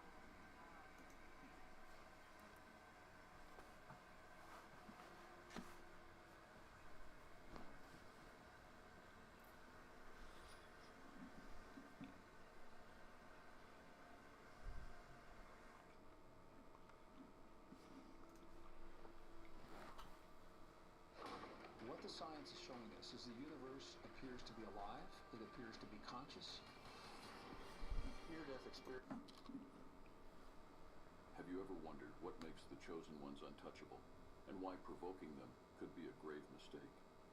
Their role in the grand scheme of things is significant, yet often clouded by the mist of misconceptions and fear. Recognizing their capabilities and the challenges they face is essential for fostering a harmonious existence free from conflict. Join us as we delve into the mysteries why the chosen ones are not to be underestimated, and how their presence is a powerful force for positive change in the world. The first reason why you should never offend the chosen ones is their divine protection and spiritual power. Cloaked in an unseen armor, these individuals are not mere participants in the universe's unfolding drama. They are central characters, guided and guarded by forces beyond our comprehension. Their spiritual power isn't a myth. It's a palpable force, capable of shifting the energy in a room, turning strife into harmony, or darkness into light. This isn't about walking through life unchallenged. It's about facing those challenges with a guardian force at their back. Consider the person in your life who, no matter the adversity, seems to navigate through storms with an unexplainable grace. They emerge from trials not just unscathed, but often enriched, leaving you in awe of their resilience. This is the mark of divine protection, a shield not just against physical harm, but against the turmoil that seeks to unsettle their spirit. Their spiritual power influences not only their path, but touches everyone around them, often in ways you might not immediately recognize, but feel deeply. This spiritual prowess is not wielded like a sword, but flows like a river, touching lives, healing wounds, and sometimes steering the collective consciousness towards greater good. To stand against them, to challenge or belittle their essence, is not only an act against them, but against the very currents of this divine protection. The consequences of such actions ripple out, affecting not just the provocateur, but the fabric of their interactions with others. In essence, the chosen ones carry within them a sacred fire, a source of light and warmth, but also a force of immense power when confronted. Misunderstanding their nature, or worse, seeking to dampen their spirit, is akin to inviting shadows into your life. Their spiritual connection, nurtured by divine protection, serves as a beacon for those lost in their own darkness, offering guidance and hope. To recognize this in them is to understand the depth of their impact on the world, and the folly in mistaking their kindness for weakness. The second reason to tread carefully around the chosen ones lies in their intellectual giftedness and wisdom. This isn't simply a matter of high IQ scores or academic accolades. It's about a profound depth of understanding and insight that cuts through the noise of everyday life. The chosen ones possess a clarity of thought and a breadth of knowledge that enables them to see solutions where others see obstacles, to find hope in despair. In your daily encounters, you might have come across individuals who, with just a few words, can shift your perspective, enlightening paths you never thought to explore. They dissect complex problems with ease, their minds a labyrinth of ideas and solutions, always ready to guide those lost in confusion. This intellectual prowess is not just for show, it's a tool, sharpened by experience and study, wielded with precision and care. When faced with decisions, where most see a fork in the road, the chosen ones see a web of possibilities, each thread a potential path to a new destiny. Their advice, often sought, is not given lightly.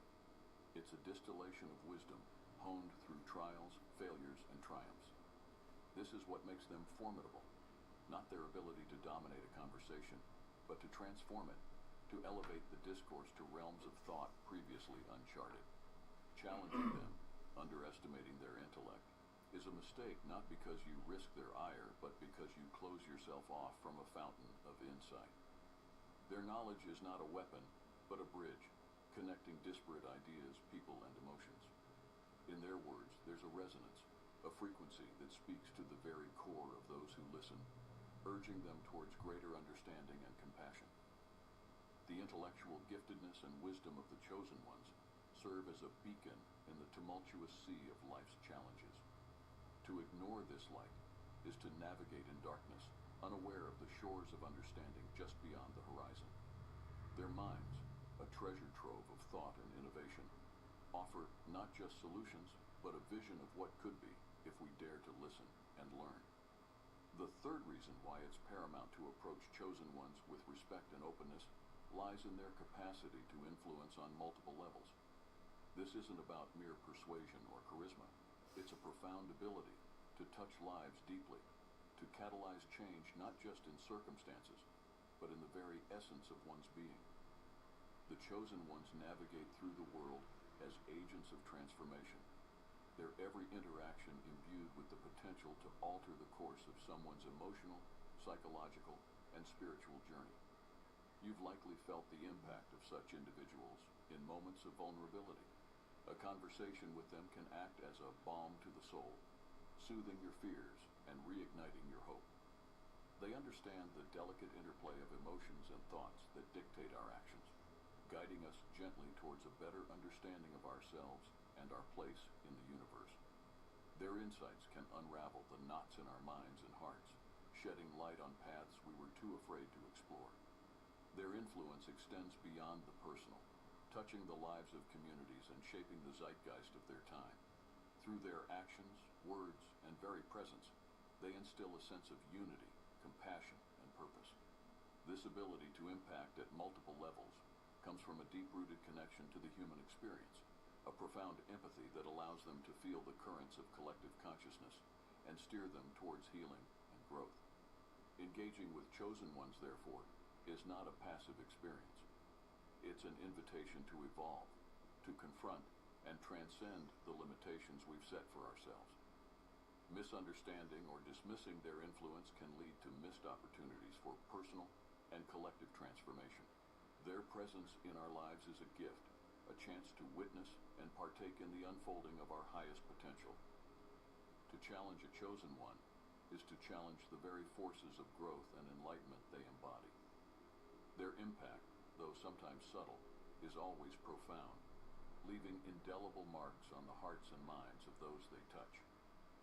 Embracing the change they bring, welcoming the shift in perspective and consciousness, is the key to unlocking doors we never knew existed, to a world where emotional, psychological, and spiritual growth is not just possible but inevitable. The fourth compelling reason to approach chosen ones with caution and understanding lies in the stark reality of their isolation and confrontation by society. This isolation isn't a matter of preference, but a consequence of their unique attributes, a distinctive divergence from the norm that, more often than not, becomes a source of misunderstanding and mistrust. The chosen ones, with their depths of insight and realms of spiritual connection, find themselves perpetually on the fringes, gazed upon with suspicion or, at times, unwarranted fear. This societal misunderstanding isn't a superficial challenge. It's a profound barrier that often forces the chosen ones into a state of defensiveness, a protective stance over their space and their truth. Consider the innovators and visionaries of our times, those whose ideas were once deemed too radical or too profound to be understood. Their journeys were laden with ridicule and resistance, not because their visions lacked merit, but because they dared to see beyond the societal horizons. The chosen one's defensive posture is not a sign of hostility, but a shield against the constant barrage of skepticism and negativity.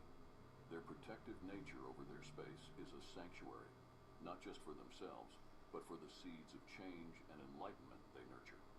This space is where their ideas, often misunderstood or undervalued by society, flourish away from the stifling constraints of conventional judgment. Understanding and respecting this protective stance is crucial. To breach this space without invitation or empathy is to risk misunderstanding the essence of their being and the value of their contributions.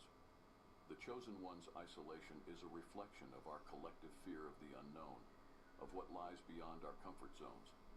Recognizing this, we must learn to approach them with an open heart and mind, willing to explore the depths they offer without prejudice.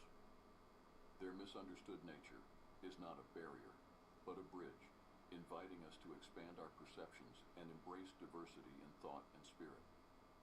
The societal challenges they face remind us of our tendency to fear what we do not understand and the transformative potential of empathy and open-mindedness.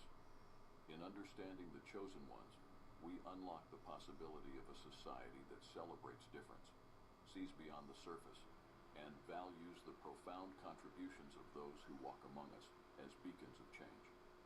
The profound intuitive sense of the chosen ones is a key reason why their presence in our lives demands respect and careful consideration.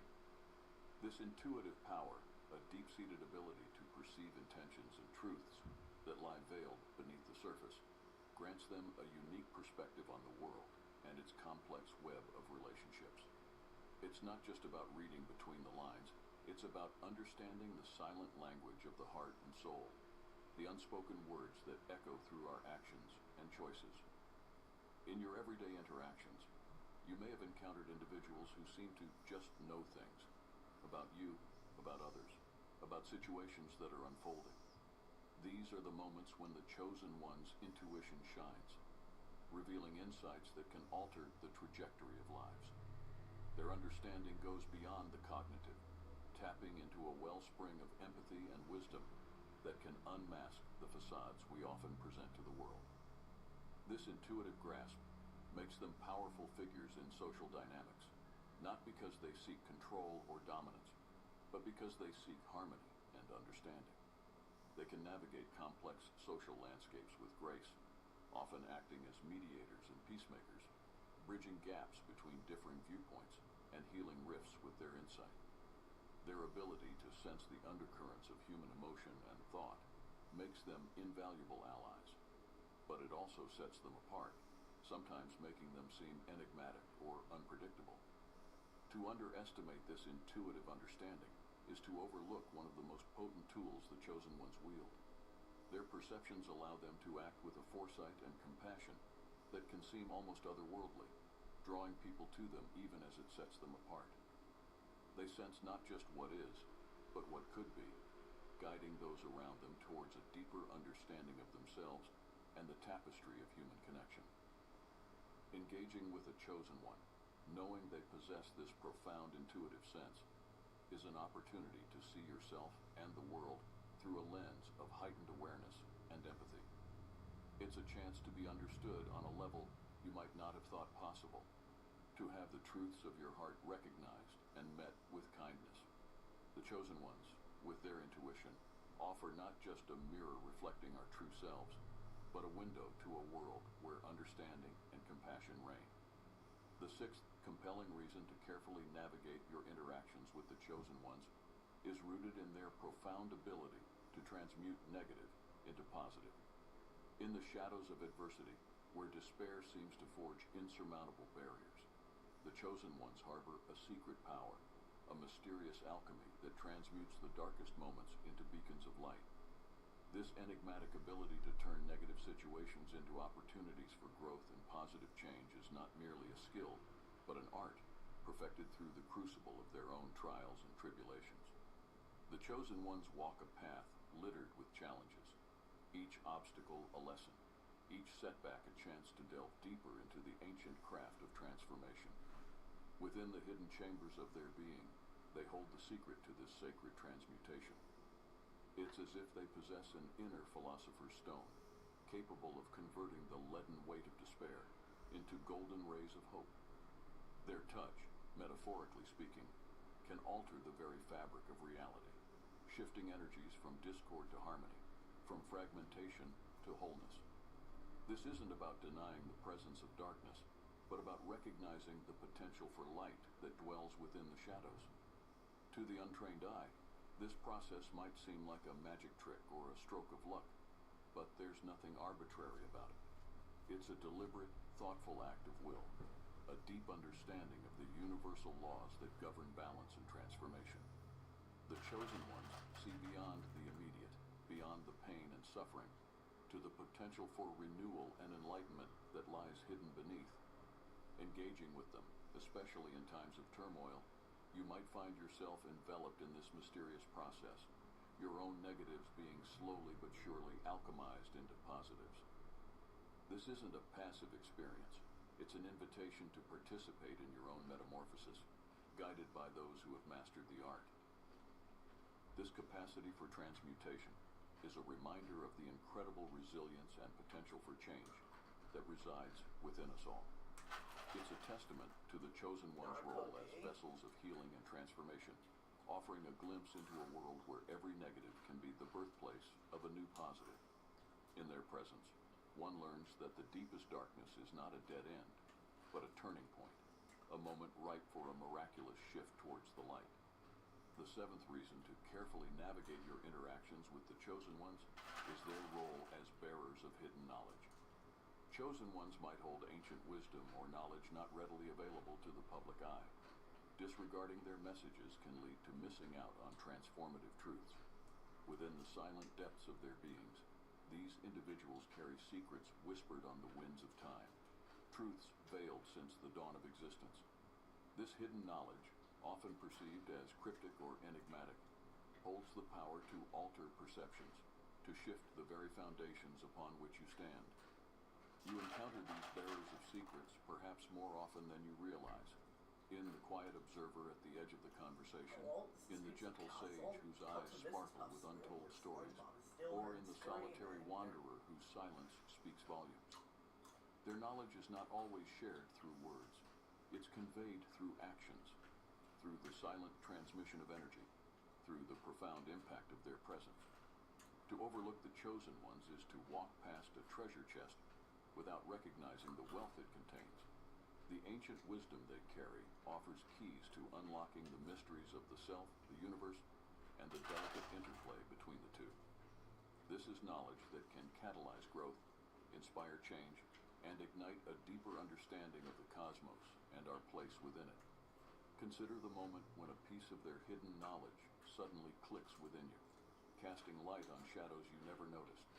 It's like finding a map to treasures you never knew you were searching for. This wisdom can come forth in the simplest of moments, a word, a gesture, or even a shared silence that suddenly shifts your perspective, revealing pathways to enlightenment and understanding previously obscured by the mundane. Ignoring the chosen ones, then, is akin to closing your eyes to the stars above, denying yourself the guidance of their light. Their hidden knowledge, if welcomed, can transform your understanding of reality, offering a richer, more nuanced view of the world and your place in it. In their cryptic messages and silent teachings lies the potential for profound personal and collective transformation, a chance to connect with truths that resonate with the very core of your being. The chosen ones emerge as bearers of profound gifts, guardians of ancient wisdom, and catalysts for You don't know transformation. what they're missing. Acknowledging and respecting their unique role and capabilities is not merely an act of reverence, but a recognition of the potential for positive impact they bring to our world. Their presence among us is a bridge between the seen and unseen, a conduit through which the whispers of the universe are translated into insights and actions that can steer humanity towards greater understanding, compassion, and enlightenment. However, the power and depth of the chosen one's contributions are often misunderstood, leading to confrontation and isolation.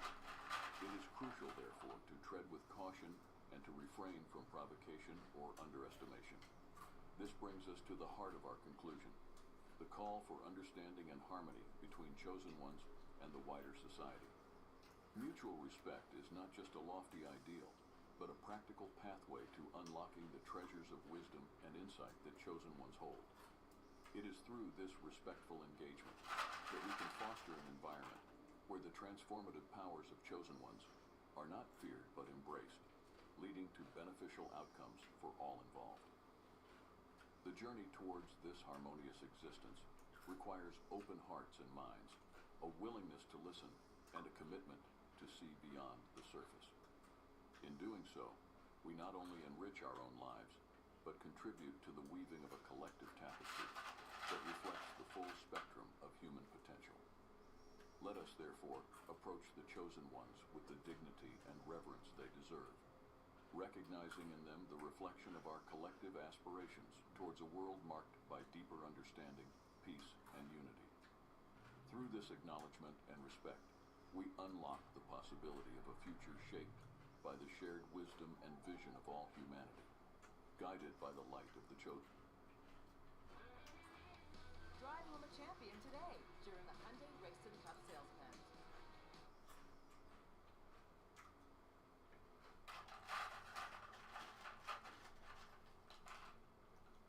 Our research shows that your thoughts can make you sick. And the question is, if your thoughts can make you sick, can your thoughts make you well? And that's absolutely impossible. That's easy to learn. So when you wake up in the morning, Dr. Joe Dispenza, researcher and best-selling author, one of the most sought-after speakers in the world, all with the aim of helping people better understand and unlock the power of their mind. I'm concerned about human species. Why?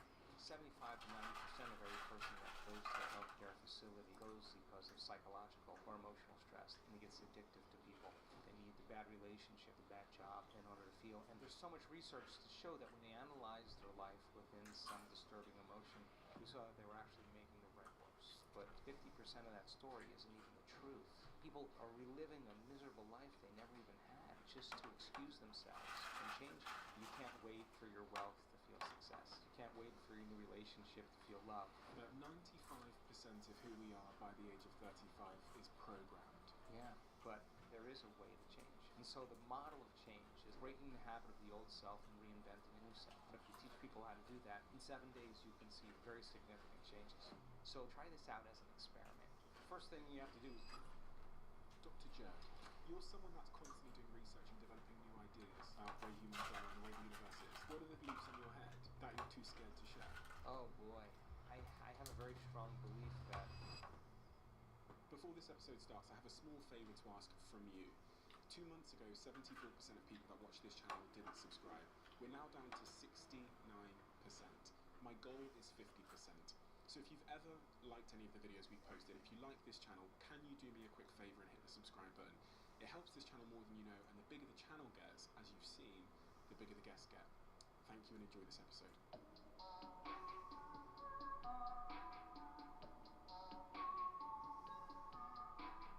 Dr. Joe, 95% of who we are by the age of 35 is programmed. When I read that in your work, it kind of hit me like a ton of bricks, because I just turned 30.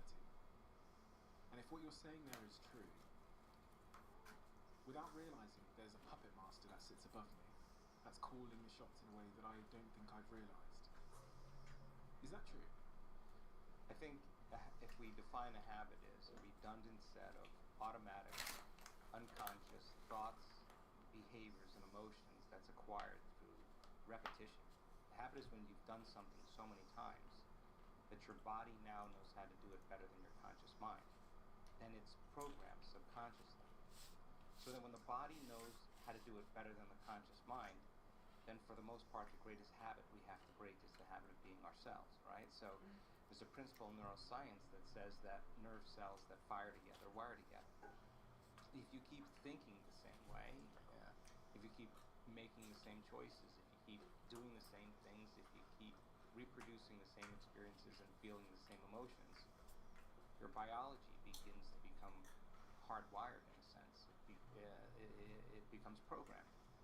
So in order to change something, to arrive at a new vision of your future, if you wanted to arrive at a new goal or a new vision of your future, you'd have to change something about yourself in order to get there. And you'd have to change the way you think, the way you act, and the way you feel. When you begin to become conscious of those unconscious thoughts, so conscious that you don't let them slip by your awareness unnoticed or unchecked by you. If you catch yourself speaking in a limited way, or you become conscious that you're behaving in a certain way, in a habit, and you can notice or pay attention to how you're feeling, then you're no longer the program. Now your consciousness observing the program. You're only unconscious when you're in the program, and so to change then is to become so conscious that you don't go unconscious again. And in a sense, that is consciousness that is really the puppet master that really decides who we want to be. I think the biggest problem is that people lose their free will to a set of programs, and so their body is basically programmed into a predictable future based on what they've done in the past. So to change that habituation takes an enormous amount of energy, an enormous amount I of need awareness. your help. Come on. Why is this operating system, this program, useful? Because I look at everything the way that I do, and from doing this podcast and speaking to experts, I've stopped thinking that my body is against me, and I've started to realize that there's a reason for these things. There's a reason for the habits and patterns, and so why is this useful? Because it seems to be working against me in so many ways. Well, first of all,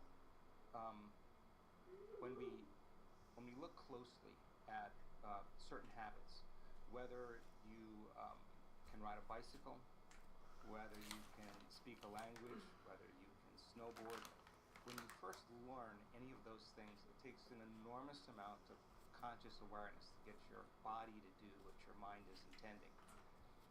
But if you keep doing it over and over again, then the body begins to economize it in some way.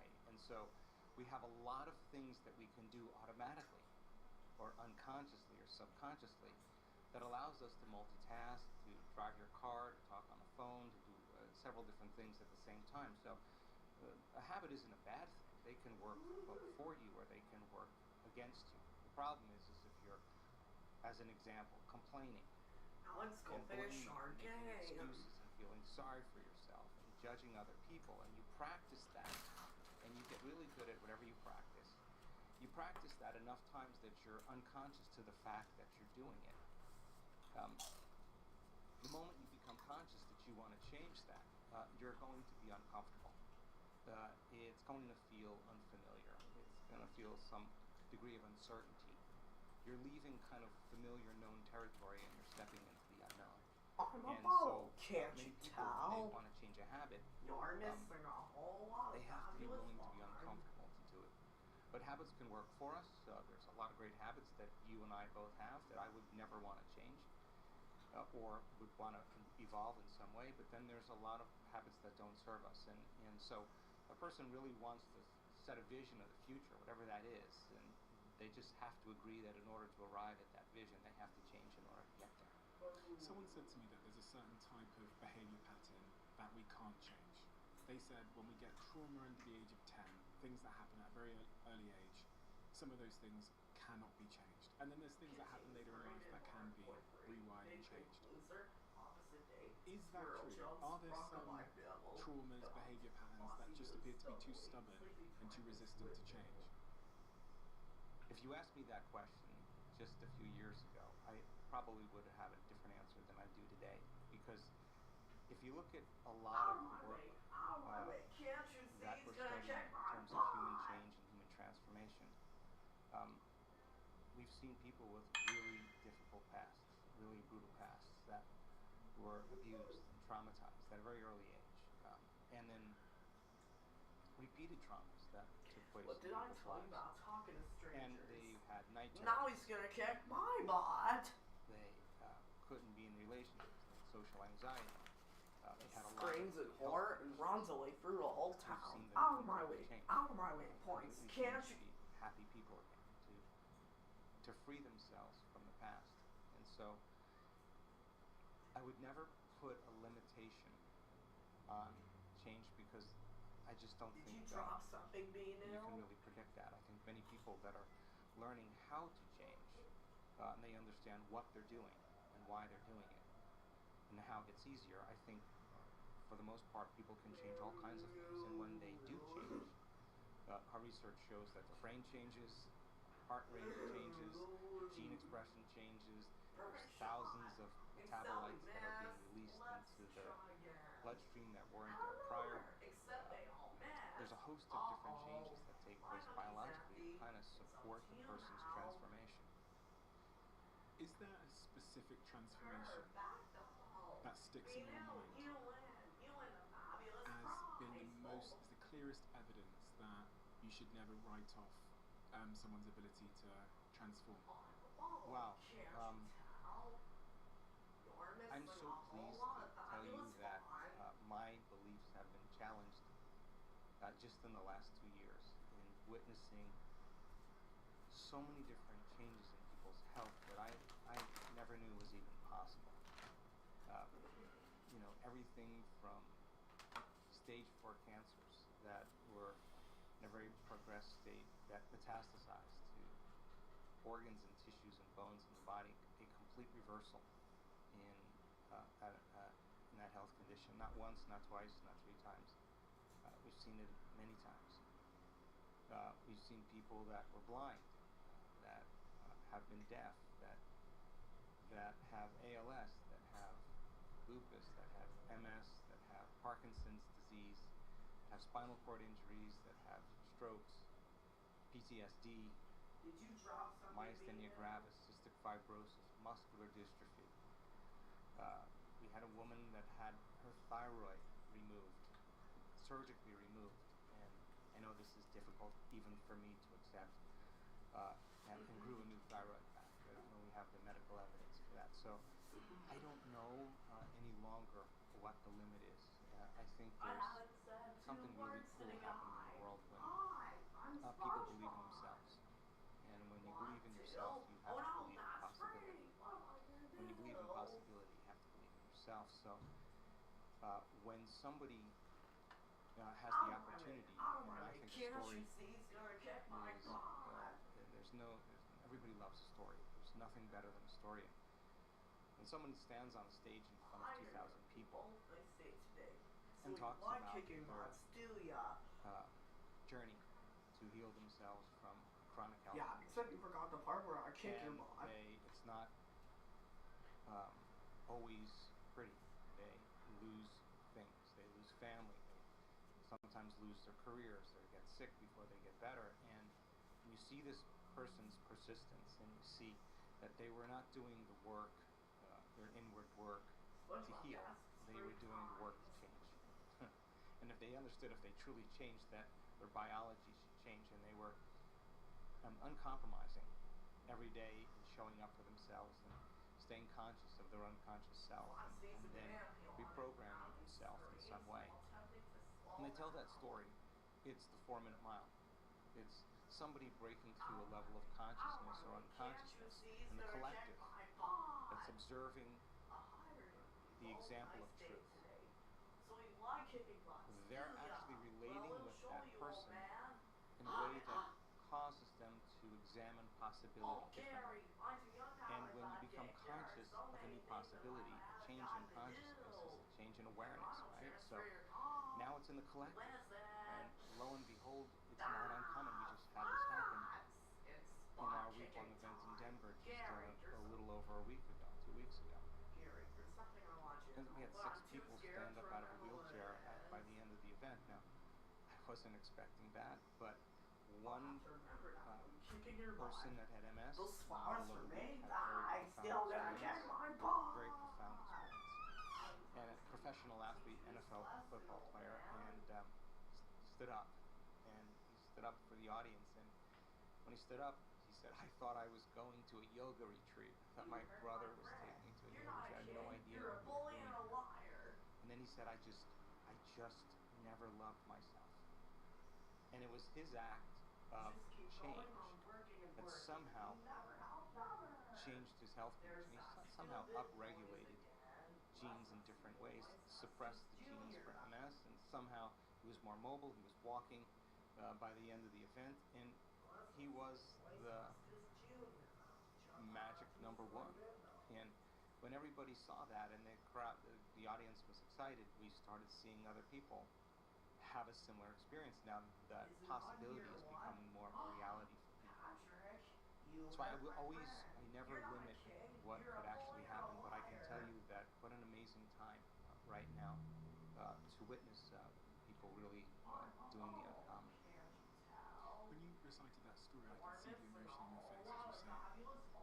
And I can only imagine, with the information that you have and the beliefs you have about healing, change, transformation, the sense of urgency you must carry, and the sense of like responsibility almost, I guess you must carry, knowing what's possible. Yeah, well,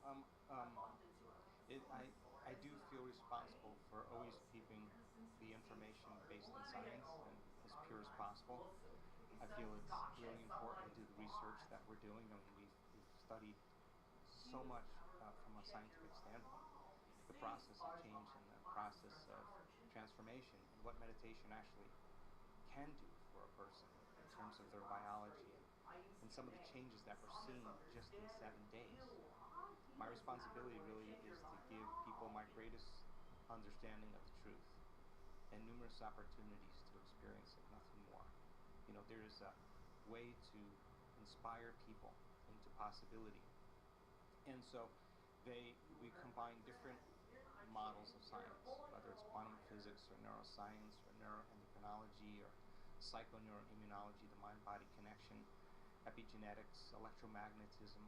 All of these sciences allow people to understand themselves better. And if knowledge is power, knowledge about yourself is self-empowerment. You can empower people to do something with it. So the more you understand what you're doing in the process of change, the more you understand why you're doing it. As I said, the how gets easier. So we now know that if you give people sound scientific information, and that is the contemporary language of mysticism, and they can learn that information, they're basically making new circuits in the brain. That's what learning is. Learning is forging new synaptic connections. But if you don't review what you learn, if you don't repeat it, it's so much easier to forget it than to remember it. So you got to repeat it over and over again. So we allow people in our workshops to then begin to turn and teach it back to somebody. They have to really explain it. If they can't explain it, it's not wired in their brain, and something's going to be left to conjecture, to superstition, to dogma, to spirituality.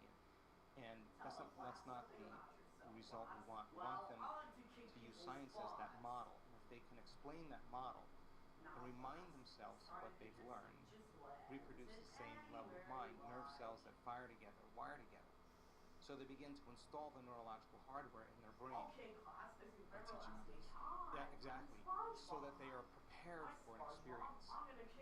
So then, if that information is installed in their brain, that philosophy, that theory, that knowledge and information, and now they can remember it, and they have that model of understanding, and they understand what they're doing and why they're doing it. If we can set up the conditions in the environment and give them the proper instruction, if they can get their behaviors to match their intentions, if they can get their actions equal to their thoughts, if they can get their mind and body working together, they're going to have a new experience. Experience enriches circuitry in the brain. That's what experiences does. The moment those neurons begin to string in place, though, another part of the brain makes a chemical. And that chemical is called a feeling or an emotion. And the moment you feel unlimited, the moment you feel grateful, the moment you feel empowered, the moment you feel whole, now you're teaching your body chemically to understand what your mind is intellectually understood. The information is just not in the brain now. The information now is literally in the body. And now you're embodying the truth of that knowledge, of that philosophy, of that theory. So then you're teaching your body and instructing your body chemically to understand what your mind is intellectually understood. Okay, so then that information that's coming as a new experience is changing your biology in some way, and we've actually shown this. So then if you've done it once, then it means you should be able to do it again. And the idea is to be able to repeat an experience. And if you can repeat it over and over again, both neurologically and chemically, neurochemically you can condition your mind and body begin to work as one. And when you can do it so many times that your body now knows how to do it better than your conscious mind, it's innate in you. So I want to map out this process so that I make sure I understand. It starts with the neurology, which I heard as a thought which you then ingrain in your mind by teaching it to someone else. Is that accurate? Well, first thing you have to do is you got to give people information. Yeah. And science is probably the closest to the truth in terms of information. And so when your brain is exposed to information and you're present and you're paying attention, that neurons begin to connect. That's what learning is. Learning is forging new synaptic connections. The Nobel Prize researcher, Kandel, in the year 2000, the researcher said that if you learn one bit of information and you paid attention to that information for about an hour, you would double the number of connections in your brain as a result of your interaction with that information. But if you don't review it, if you don't repeat it, if you don't think about it, circuits prune apart, right? So if learning is making new synaptic connections, and remembering is maintaining and sustaining them. So it's so much easier to forget this information than to remember it. So you learn it. Once I got a person's head nodding, then they turn to the person next to them and say, let me try this out. Let me try this out. I'm going to see if I can repeat it. And so between the two of them, they exchange that information, and they start to build a model of understanding. I understand. I got that. Okay. Then we advance the information a little bit more, and they're adding new stitches into the three-dimensional tapestry of their gray matter. And they have to remind themselves what they've learned, reproduce that same level of mind. Mind is the brain in action. As you install those neurological circuits in your brain, then now you're prepared. It's the forerunner to the experience. You're prepared for the experience. So give the proper instruction, get your body involved, get involved in the process. The experience then causes the circuits to become more enriched. That's what experience does. And then it makes a chemical. That chemical is called a feeling or an emotion. And the stronger the emotion you feel from the experience, the more you remember it. And what is that experience?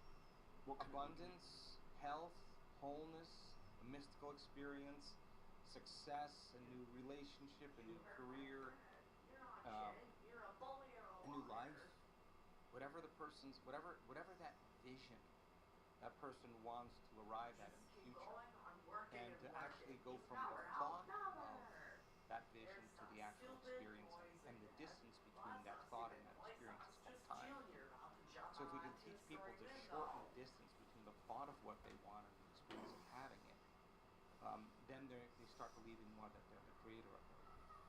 What would you say to somebody that doesn't think thoughts matter that much? I would say 95% of the world plus, or maybe more, 99% of the world plus sees thoughts as something that we are, it's my head talking, it's me talking in my head, and as long as I don't act on those thoughts, they're inconsequential. I would say then that's the truth. Is it the truth? I don't know.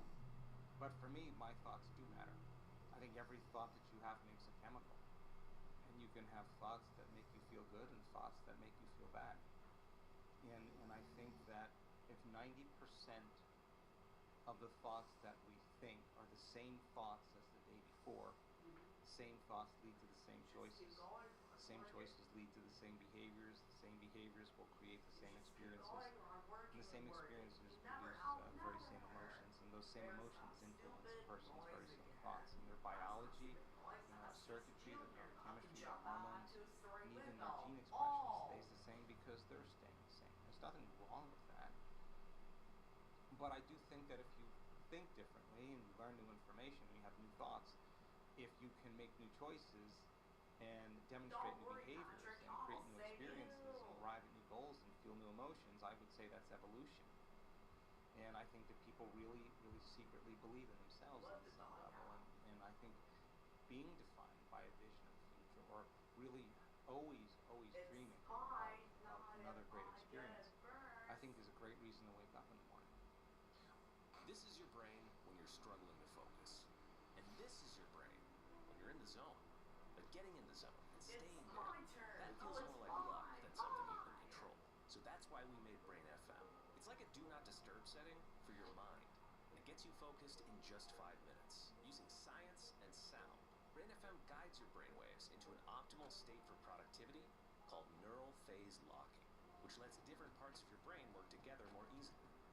Compared to average music, Brain FM actually increases and sustains your focus over time, letting you stay in the zone for as long as you want. You can also use Brain FM for relaxation, meditation, and even sleep. But don't take our word for it. Join millions of others and try it yourself for free, and see what you get done with Brain FM.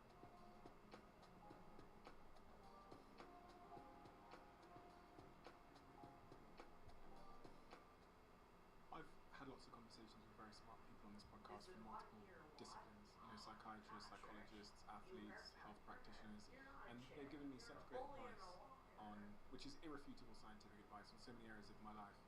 And for some reason, there's still areas of my life that I still can't act upon that advice. And I think probably for most of my listeners who've heard great advice on this podcast and they think, yes, that's where I want to be. I have an intention to stop eating sugar at 1 a.m. at night, or I have an intention to become organised or to be this kind of friend or partner. They have the information. Right. There's something stood in the way of me doing something about that information on a regular basis. Yeah.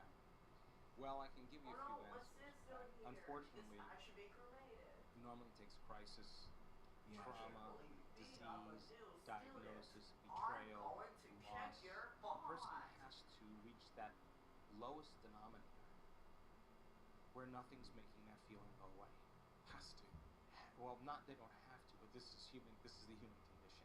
This is the moment where they don't feel like returning the texts.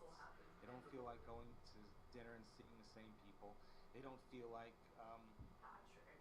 watching the same television show any longer. The sports car, the wardrobe, none of that is making this feeling go away. This is a moment of reckoning for the soul. And this is really when you could actually see yourself through the eyes of someone else, because you don't feel like yourself anymore. And that's the moment where people begin to change. They can see how they've been thinking. They can notice how they've been acting. They could pay attention or become aware of how they've been feeling for the last 20 years. And that idea in neuroscience is called metacognition. That's the moment you're no longer the program. Now, what we believe and what we've seen and what I think is much better approach is being defined by a vision of the future. And if you understood that you could actually elevate your state without anyone or anything every single day, and hold whatever that intention of your future is, and it takes a coherent brain to do that, and feel the emotion of your future before it happens. That is, you can't wait for your wealth to feel success. You can't, or abundance. You can't wait for your new relationship to feel love. You can't wait for a mystical experience to feel awe, or your healing to feel whole or grateful. That's kind of the old model of reality of cause and effect, waiting for something out there to change, to take away this emptiness, this lack that I feel in here. If you teach people, then they can elevate their state and reteach that model of meditation. And they can combine that clear intention with an elevated emotion and teach them how to make that heart of theirs more coherent. If they do that properly, then they'll live their life feeling like their future has already happened. Now, from that elevated state, instead of that self-limited state, they can become as conscious of that unconscious self as they could if they were at that limited state. And being defined by that vision of the future, getting up every day inspired by it, and not letting any person, any circumstance, anything in our life remove us from that vision, that would be a day well lived. So then, most people then, they have that vision of the future, but they give up on that vision because in order for them to arrive at that vision, they have to do something. They have to think differently. They have to act differently. They have to feel differently.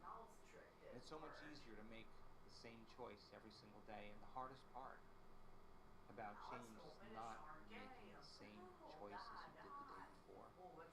And the moment you decide to make a different choice, you're going to feel uncomfortable because you're stepping from the known into the unknown. So some people would rather cling to their self-pity than take a chance on possibility. They'd rather tell the story of the past instead of telling the story of the future. They'd rather believe in the past instead of believe in their future. It's so much more important, though, to romance your future instead of romance your past. And I think if people understood that they could actually arrive at it, I think many people have done this already in their life. I think everybody, at least once in their life, has done something great. And when they did something great, they just made up their mind. And they made a decision in that moment to do something or to change with such firm intention.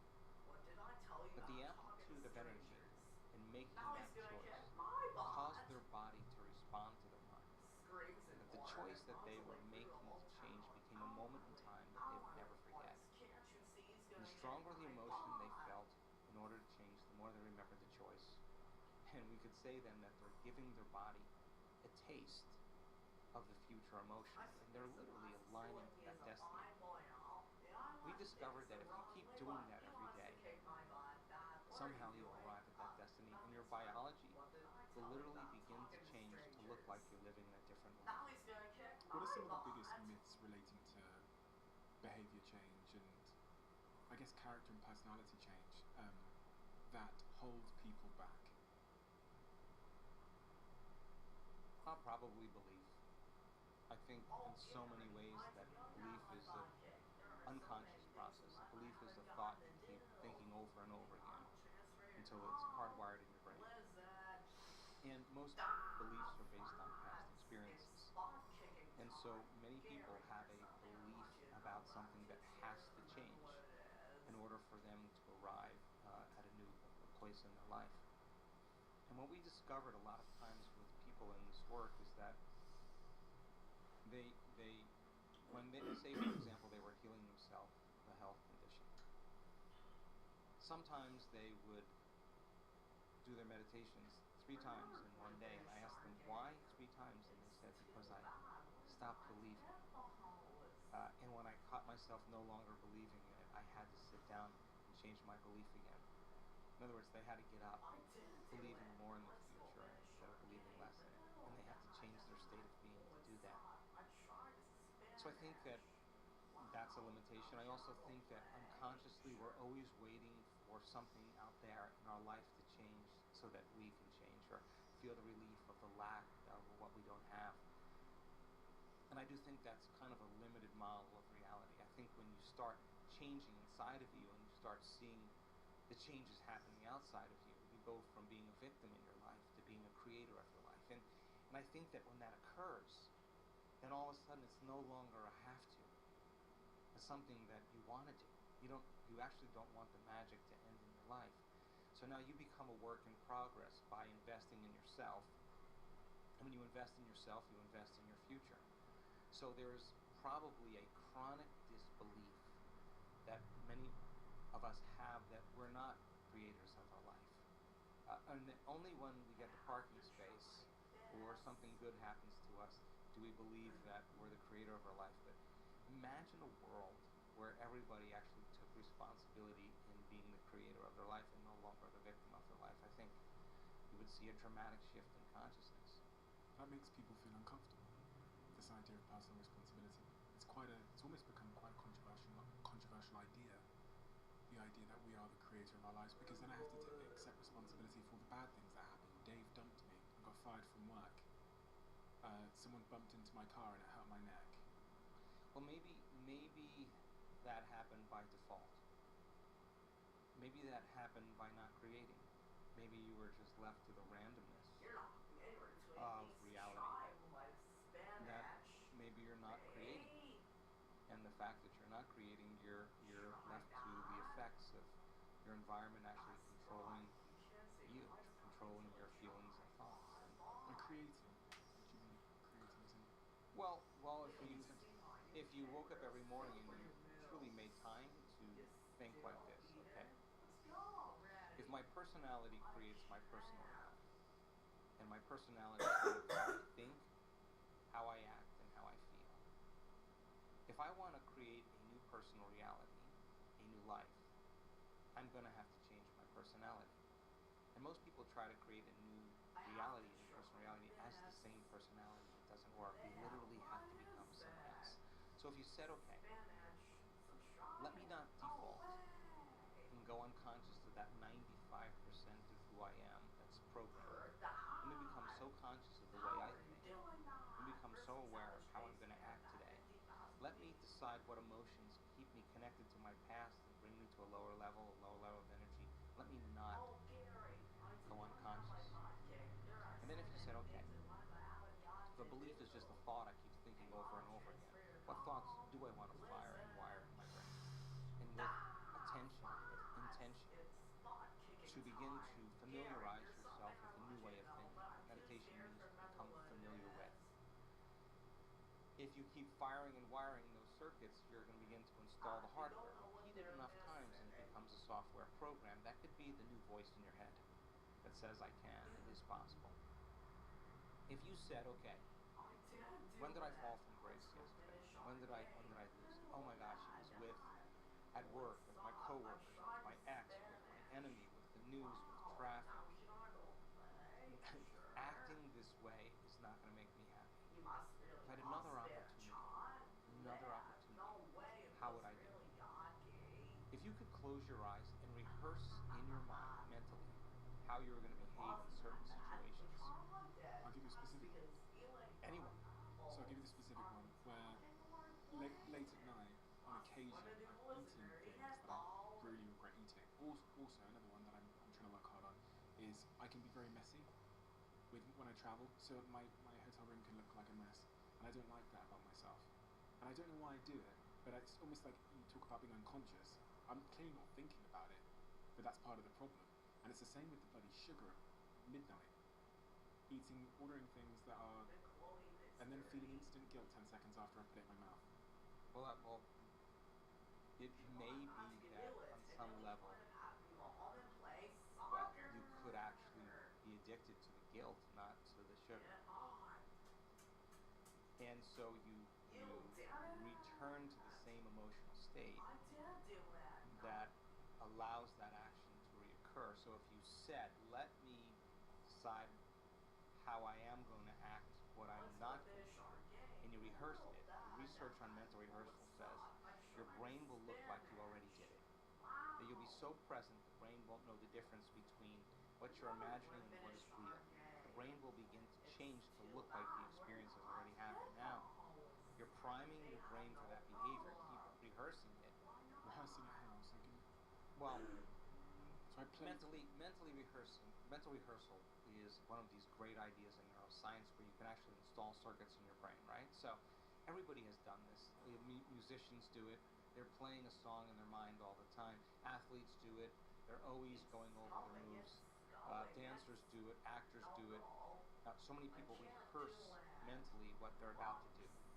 And when they do that, they actually prime their brain. They actually can change their brain and change their body just by thought alone. Physiologically change. You can take a group of people that never played the piano before and divide them into two different groups and do functional brain scans on both groups. One group, they'll come for 2 hours a day for 5 days, and they'll practice these one-handed scales and chords.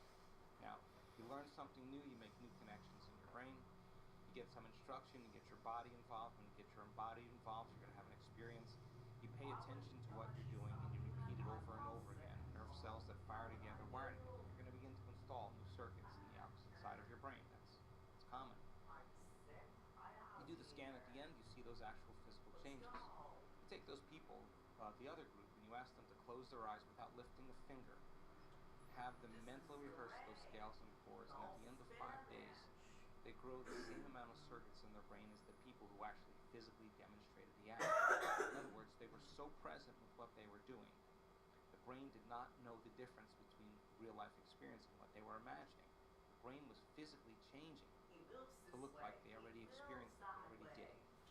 So now, you take those people, never played the piano before, they've just been mentally rehearsing for 2 hours a day for 5 days, you set them in front of the piano, and they could actually play those scales and chords. Why? Because they primed their brain for that behavior. So then if you're going to prime your brain for a new behavior, whether you're the CEO of a company, whether you're a parent, whether you're learning something, the more you rehearse it mentally, the more you prime your brain and body for the act. So you could actually practice rehearsing how you're going to change in your life. And if you keep doing it enough times, your behaviors will match your intentions automatically because you have the mind installed to do it. If you don't have the mind installed to do it, you'll go back to the same past behavior.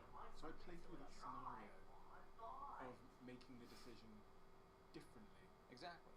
And rehearse it in your mind until it feels right. So you feel like I could actually do that. And go from start to finish without losing your attention. And so that it gets easier each time you do it. It makes sense, then you'll actually do it. And then if you said, okay, enough of this guilt. I've felt enough of it. I don't like feeling that way. I could actually break the conditioning of that emotion in my body. Can I condition my body? Can I teach my body to feel something differently? What would be the feeling that I want to feel if I was able to do it? Would it be worth Would it be self-love? Would it be freedom? Would it be joy? Let me teach my body emotionally what a future could actually feel like before it happens. If you keep doing it over and over again, you're going to start making more of those chemicals. This will become easier for you to do. It's going to become familiar to you. And that's exactly what meditation is, to become familiar with an old self, to know thyself. Become so conscious of that unconscious self that you don't go unconscious to that self. And how many times do we have to forget? Behaviors do I want to demonstrate? What would greatness do? What would love do? And actually rehearse a greater way. Rehearse it enough times so that you could actually step into that footprint. Teach your body emotionally that there's another way to feel, and do it over and over again to become familiar to you. And so the model of change is unlearning the self. It's breaking the habit of the old self and reinventing a new self. It's pruning synaptic connections and sprouting new connections. It's unfiring and unwiring, refiring and rewiring, deprogramming and reprogramming, losing your mind and creating a new one, unmemorizing emotions that have been stored in the body and reconditioning the body to a new mind, to a new emotion. Turns out if you teach people how to do that, in 7 days you can see very profound biological changes if they immerse themselves into the experience. And what do those biological changes look like? Well, so we run week-long events around the world, and I think it's so important to do events in person and with community, because it's a flock, it's a herd, it's a school, it's a collective. And so that exact process in 7 days, we take people to a very immersive experience. And we do functional brain scans, fMRIs, or quantitative EEGs before they start the event. And then at the end of 7 days, we look at their brains at the end of 7 days. And there are dramatic changes in the way their brain works, very significant changes. Some of them are really outstanding changes. We teach people how to create more heart beats when you feel anger, when you feel frustration, when you feel impatience, when you feel resentment.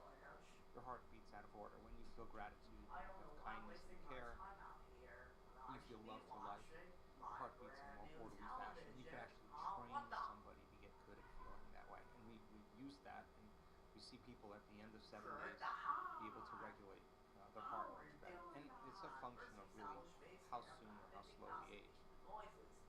We take blood and we measure 2,882 different metabolites in a person's blood. And at the end of 7 days, we measure again.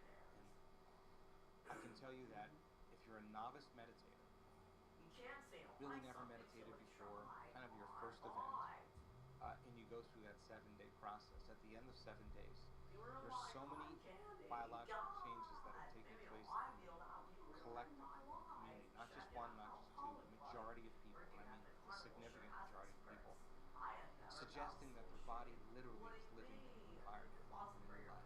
And there are chemicals in their bloodstream in terms of information that wasn't there prior to the event. In other words, some way, without taking any drug, without taking any exogenous substance, without changing their diet, without changing their lifestyle in any other way except going through this process, eating the same foods that they typically eat, that at the end of 7 days, there's chemistry, there's biology that suggests that somehow their biology is changing significantly. We measure microbiome, and once again, in 7 days, there are dramatic changes in the microbiome, and the mind somehow is making significant and effective changes in our bodies. So our research is pretty outstanding because in a 7-day intervention that's producing these effects, there's not a whole lot of drugs that are as effective. And we've discovered that the nervous system makes a pharmacy of chemicals right now that works better than any drug. That's what we've discovered. And it's all I am a fixer in my friendship groups. And what I mean by that is I'm someone who probably over-involves themselves in trying to help friends change stuff, which gift and a curse. Often times a curse. But I often get, because I love someone and they're close to me and I want the best for them, when I see that they are experiencing a recurring pattern of behaviour, you must experience that in a different way. You're much smarter than me. You must experience that in a different way when you meet people that you can see are having these recurrent patterns of behaviour.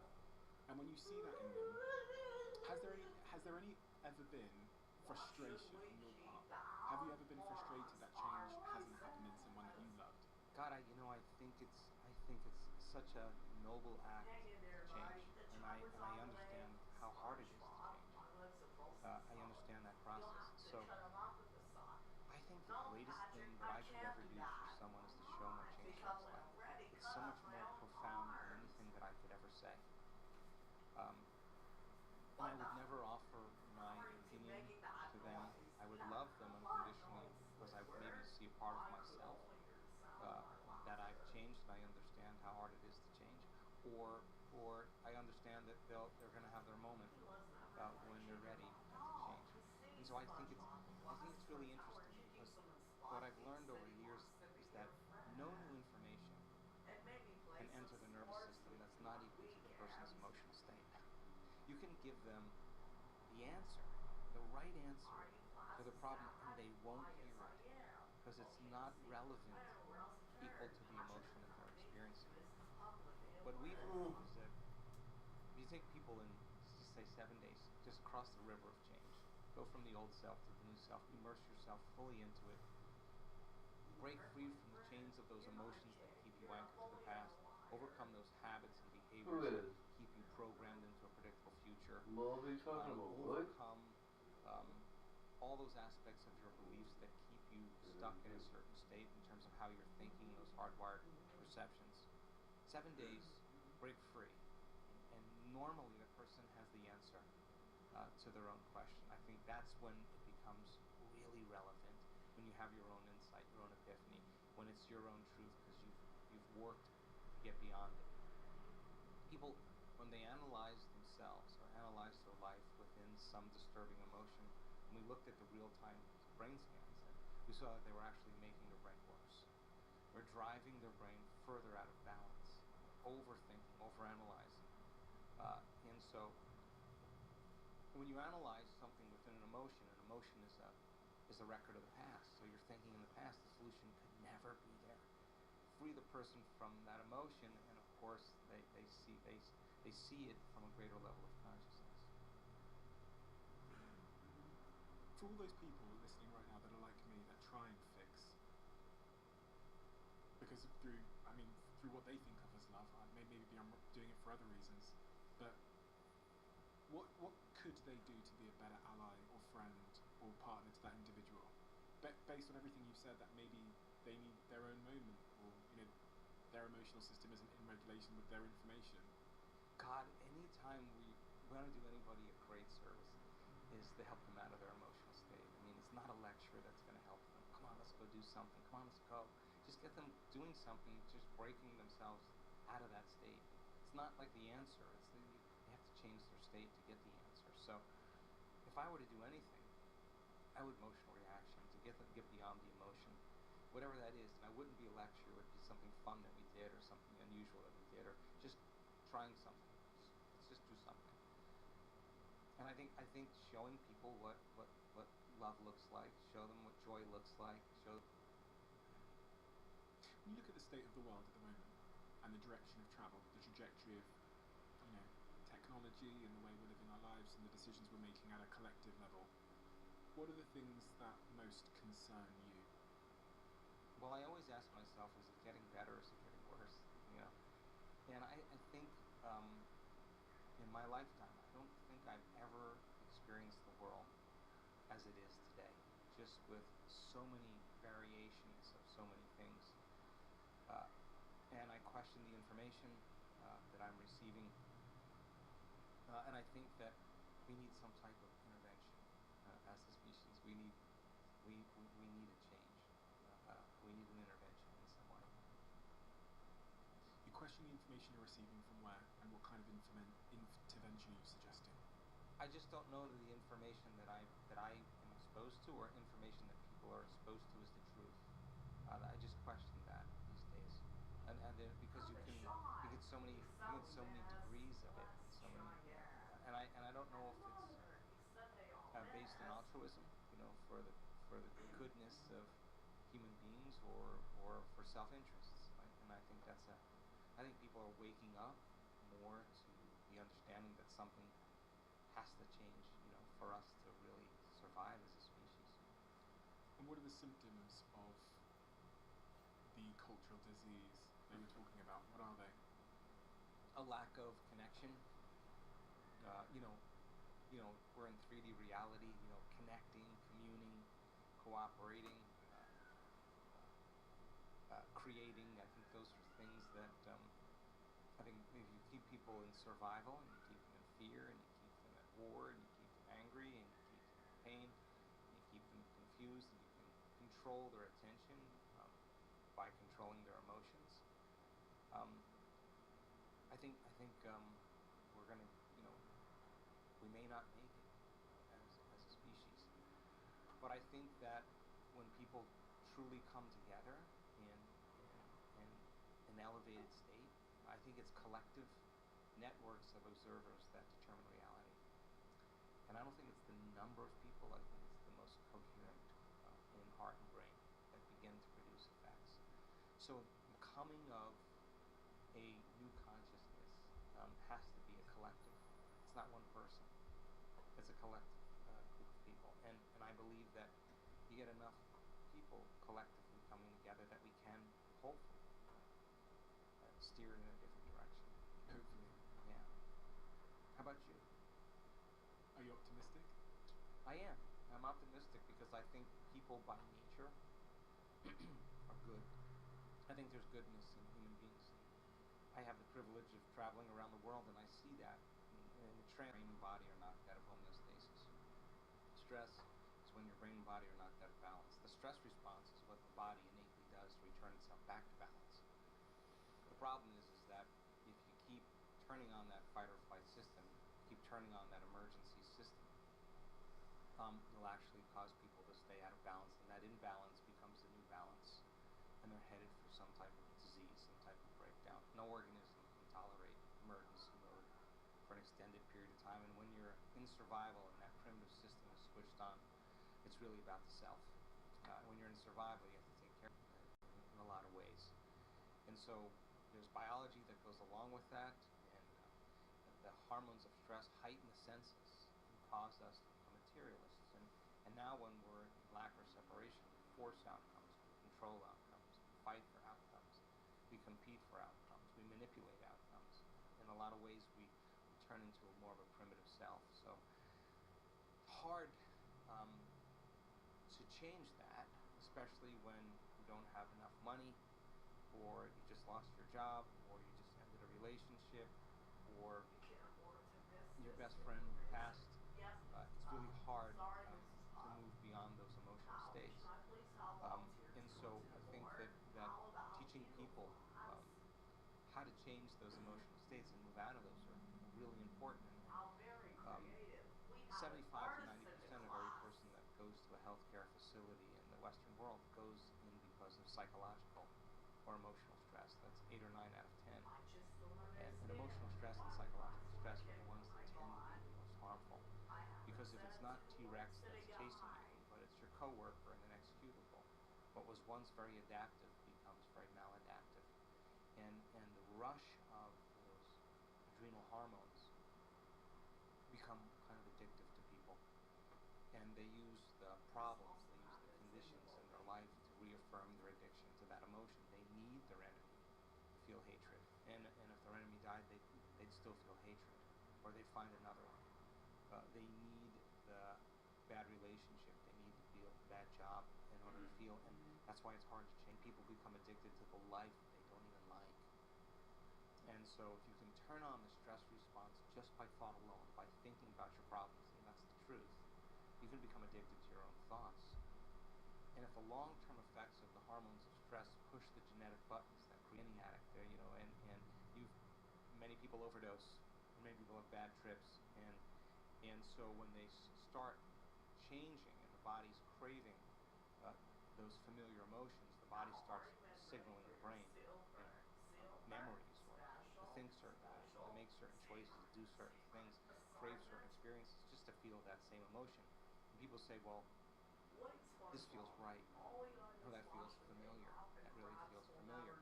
And many people will tell the story of why they feel that way based on some past experience. It's usually not in the recent past. It's usually many years ago. Like a toxic relationship or something. Whatever that is. And so they're basically saying I had an event in my life, and since that event, I'm still living by the same emotion, and I haven't been able to change. And they'll tell the story of that past. And in psychology, the latest research on memory shows that 50% of that story isn't even the truth. They're making it up because they don't have the same brain as they had then. And so then people are reliving a miserable life they never even had just to excuse themselves from changing. And they embellish the stories so that it sounds really hard to change. So what is that point then for a person when they say the only person that this emotion of hatred or anger or frustration or resentment, the only person that this is hurting is me. Because those chemicals are down-regulating genes and creating disease. And the person finally really realizes that, and they really decide to change. When they overcome the emotion, the memory without the emotion is called wisdom. And that's the name of the game in three-dimensional reality. Now they're ready for a new experience. It's not reliving the past. You don't need to. You don't need to talk about it. All you need to do is overcome the emotion. When you overcome the emotion, you're free from the past. You can see it from a greater level of consciousness. And that's when a person, so many times when they truly change, they'll say this. I've seen it over and over again. They reach that point where they finally break through, and some of them have had some really difficult pasts. They'll say, I would not want to change one thing in my past because it brought me to this moment. That's the moment the past no longer exists. And they can look at their betrayers and see it all had to happen for that moment. And now they're free. They no longer belong to the past, they belong to the future. I've never heard the concept or idea of being addicted to a negative emotion. People talk to me about being addicted to sugar or whatever. It's all because they're trying to make that feeling go away. And they're using something outside of them. So then there is some emotion that the person is regulating. That's why they're doing that, right? So change the emotional state, and it makes sense then the need to do it diminishes. which is not. Doesn't seem to be very easy to do. Change my emotional state. Well, again, I think if you understood what you were doing and why you were doing it, just like learning anything, if you understood a formula, I think it wouldn't be as hard as you think it is. I mean, because there is a way to change. And step one in that process of change is new information. Always. It's the forerunner to any experience. Without the information, we doubt that it's possible. And again, the information, science removes the doubt. I was doing some research recently about why people change their beliefs and why they don't change their beliefs. And some beliefs they're more susceptible to take on. Some information they're susceptible to take on. One of the things I read about was when they believe the source. Another thing I read about was when it's good news. So in studies where they say there's something more attractive according to the public than you believe, they're likely to shift rather than finding out they're less attractive. And also things like health. You're more healthy than you thought you were genetically. They're more likely to shift to belief. The nature of our beliefs and the nature of belief change. I was writing in my book about how looking in the mirror and when we study belief and change in belief, I'll answer it on two levels, Stephen. The first level is that in order for a person to change a belief or a perception about themselves and their life, majority of those people made a decision with such firm intention that the amplitude of that decision carried a level of energy that greater than your body, to be greater than your environment, to be greater than time.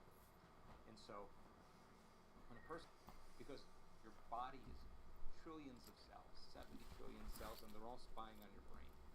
If you were sitting there and you said 9 out of 10 times, I'm going to fake standing up. One time I'm actually going to stand up. Before you ever made that conscious decision, your body's so precognitive, it already knows when you're going to stand up because it's got to release a certain amount of adrenaline. So the the same volume of blood goes to your brain. So if you're sitting on the couch with remote control, and you got your cell phone here and teeing that you're going to break over 100K in your first 3 months, or scale to over $1 million in sales. But I do want you to know that if you are even considering dropshipping as we go into 2024, in my opinion, this is the one method to use. It's not like an argument. Have a chance of building a real business. Like our student here who just crossed over $3 million in Let's just figure out what's happening because we have to. Now guys, you probably have seen videos from me before. I'm not saying that because I think I'm some big shot that everybody knows, but simply because I've been here on YouTube now for over a decade. So if you've ever researched dropshipping, there's a good chance you've seen videos from me in the past. And maybe you've considered getting into high-ticket dropshipping for one reason or another. You haven't done so. And I want you to know that there has never been a better time. And if you want to know exactly how we find high-ticket products to sell, products that can easily generate sales over 500K, over 200K, because the average order value is so high, then I can show you exactly how to do this. From brainstorming product ideas to researching those product ideas to make sure you know a winner before you build a store, to how to actually build that store and optimize it so people will find you when they find you, and how to get do it. from people that actually Do it. the stuff you sell. Do it. Do it. And more examples here from our students. Do it. 216K just in over $172,000 later? revenue in the last 90 days by following the dropship lifestyle model. Get in there and go put your fucking pants on now. Don't do that right here. Don't do that right here. Get up. Put them on. Again, is by finding the right products, working with the right suppliers who are based in the USA and shipping. Thank you very much. By getting the right type of traffic. Thank you very much. So it is way too much for you to explain that, buddy. initially. You're not going to take those ones off? What I'm going to do is now? put a button either on this You're video funny. or right below it. And if you click it, it's going to take you to a page where you can go and register for a free training from me. For about 2 hours. By the way, this is the same training that... Have you ever wondered what This Chosen One's crap is ridiculous.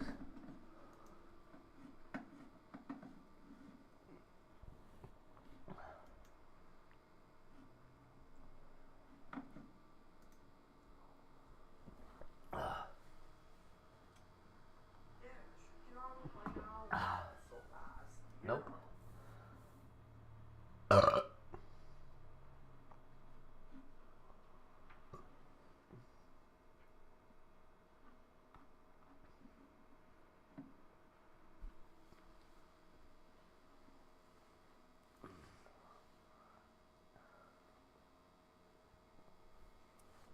Oh, it's gonna be something we got.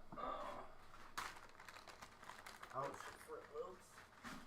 You need more Fruit Loops before we go? Yes. Cut. Dude, bro, is this like the secret way in?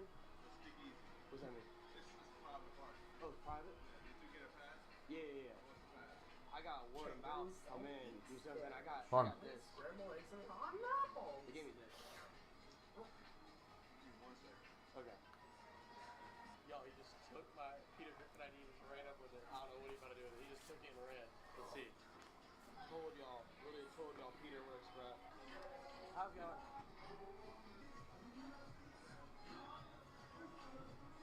Is there a problem? It's not a squash, which goes off the gas. Thanks a lot, thank you. Yeah. Dude, bro, is this like the secret way in? What's that mean? This is private part. What's the hardest thing you've had to overcome in your life? Killing somebody. You're gonna have to explain that because people are gonna think you're a murderer. Army. I'm Army Ranger. How did you overcome that? You never overcome. What's the hardest thing you've had to overcome in your life? I've been so sad lately. If only I had someone to like vent my issues to, and then they could give me advice on those issues after, but not like friends or family or anything like that. Like a clinical professional that could like give me advice. Like therapy? No, that's ridiculous. I don't need a therapist. That's ridiculous. Dude, you literally just described therapy. No, yeah, but I've never actually go. Why not? Anyways, therapist is an online platform where you can find therapists from the comfort of your own home. Instead, I'm not going to therapy. I just want a trained mental health professional that can meet with me weekly to discuss all of this. Right. I've been so sad lately. If only I had someone to like vent my issues to, could give me advice on those issues after, but not like friends or family or anything like that, like a clinical professional that could like give me advice. Like therapy? No, dude, that's ridiculous. I don't need a therapist. That's embarrassing. Dude, you literally just described therapy. No, yeah, but like I would never actually like go to therapy. Come on. Why not? Anyways, BetterHelp is an online platform where you can find therapists from the comfort of your own home. I said I'm not going to therapy. I'm just a trained mental health professional that can meet with me weekly to discuss all.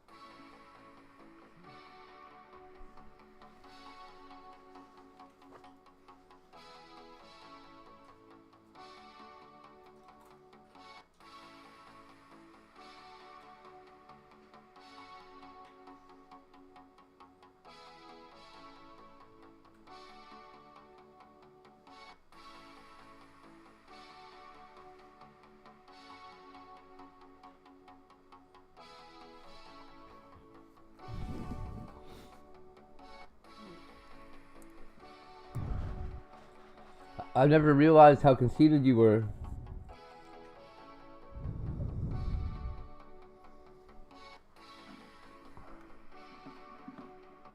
You're 19? Yeah. You look older. That's not a compliment. I'm telling you, you look troubled and older than your years. You're 19? Yeah. You look older. That's not a compliment. I'm telling you, you look troubled and older than your years. You're 19? Yeah. You look older.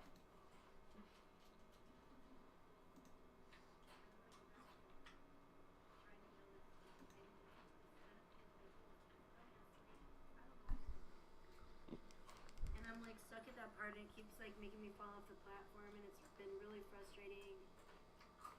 And I kind of want to go back to it now. I feel like I could really put the smackdown on that snake thing at this time. But, I need to go back. Dude, I got to like the end of fucking Earthbound too, and then I got my ass handed to me. So I need to definitely, I don't know what I'm gonna have to stock up on. I'm gonna have to watch some motherfucking tutorials and shit. Because that end game boss is no fucking joke. I'm just like, holy shit. I really underestimated you. That was bad. My bad. Luckily, thank God, I found a way to get back to an earlier save point. Thank God. It was a miracle. Hey, Ashley. Good to see you. Yeah, I was playing Earthbound it was the Super Nintendo version on the Nintendo Switch. And I just love that game. It's a great game, but I need to spend more time apparently beefing up my characters, and I need to really think about what I have in my inventory. I really need to, whatever I need to do, I need to focus on that for sure, and focus on my technique, my attack, my combat technique, because I can use some pointers when it comes to that crazy, what's his face, the evil thing. I hate it. Yeah.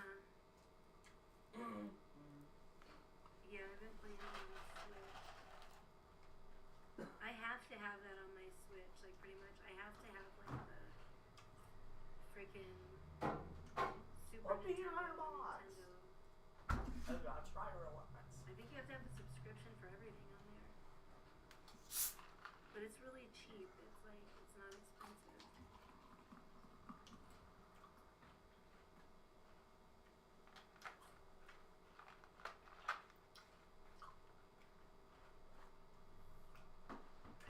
Oh, Daniel. It's like a drought after college kids. Loyalty Mini. Oh, thanks, Ashley. I know, I do too. It's my mom and dad's, and I really want one too. This here got the box switch their final stage by assembly.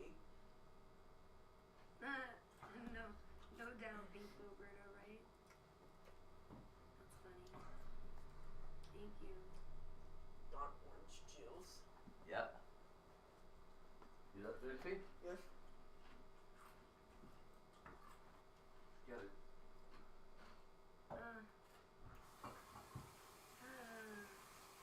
So I'm not that good. I need to learn more.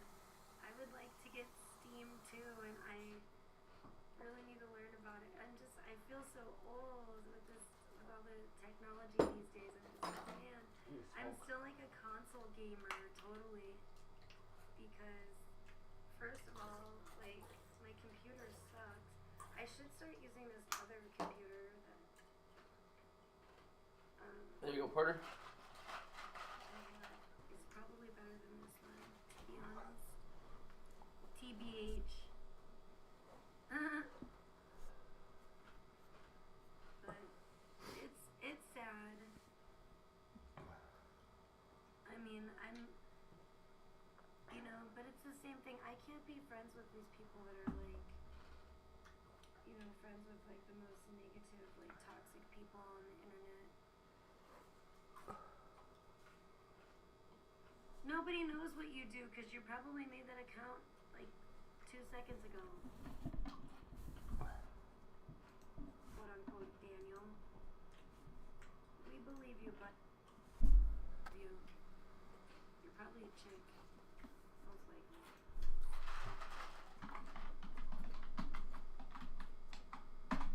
Like, your baby's probably screaming in the background.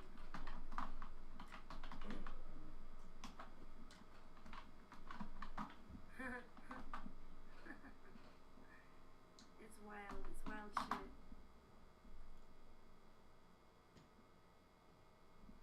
Tablet, I wants to play a game, but what game should we play? Or your kids run in the neighborhood. Oh, we can play the Free of These Things game. I don't know. It looks like a bitch, sounds like a bitch, and acts like a fucking bitch. It's probably a bitch. You have no one's ever seen you before. Most of you fucking weirdos that do this shit have made your account today. Like, the last person who did this shit, they were like, account made 52 minutes ago. You can I'm like, oh lord, come on. Oh, damn. Come on. Jump rope in a baseball. Oh, I don't know what Hearthstone is. I'm sorry. Cards. Card deck. But I'm glad you guys. I have no idea. Okay. Almost sees a soccer ball, a jump rope, a plant, and a baseball.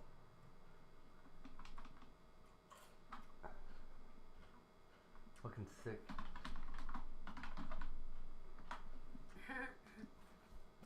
Ah. These guys know what's going on. Well, you guys can talk about Hearthstone. Yeah. You can play a game of soccer ball, jump rope, and a baseball. What's going on here? Really? Oh my, you're funny.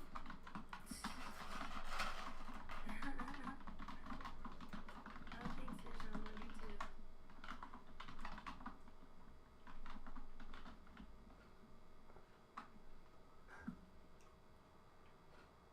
Mm. She brings all the boys to the yard. Yeah. And they're like, I had it's better than yours. some. It's Hi, better than tablet. yours. Tablet, I want to play a game, but what game should we play? Yes. All the time. Oh, we can play the Free of These Things game. Okay, Almost sees a soccer ball, a jump rope, a plant, and a baseball. Hey, okay. Non-players. Oh, it's an electronic card game. Okay, okay. Cool.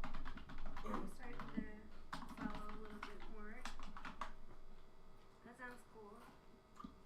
Oh yes, have a good day at work, Nishan. Be safe. Did Nishan say he's leaving?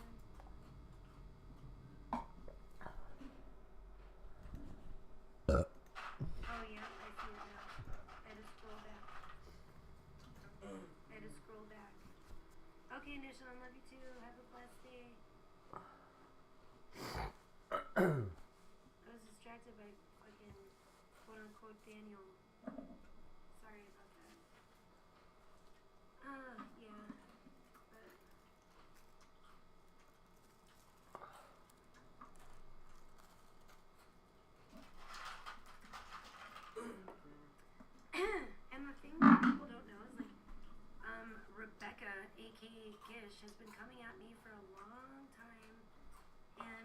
no reason at all. I was like always nice to her, and she was like in the Owls chat for a while. She was like a big supporter of like Skelly and the Owls, and then she just like flipped on him. And I don't know, maybe she's mad because I called her out behind the scenes to Skelly because I was like, yo, this bitch flipping on you. And he was like, no, no, no. And I'm like, yes, yes, yes. And sure enough, fucking, she did. And, I don't know, but other than that, then she like came in my chat after, at one point, I think maybe it was like the first time Skelly left. I don't know, and I was like nice to her, and then she like totally flipped. It was crazy. It was weird. I'm like, this bitch is so motherfucking weird. I didn't even know like anything about the bitch. You know what I'm saying? Nor Yeah. did I care. And she's been like obsessed with me for like.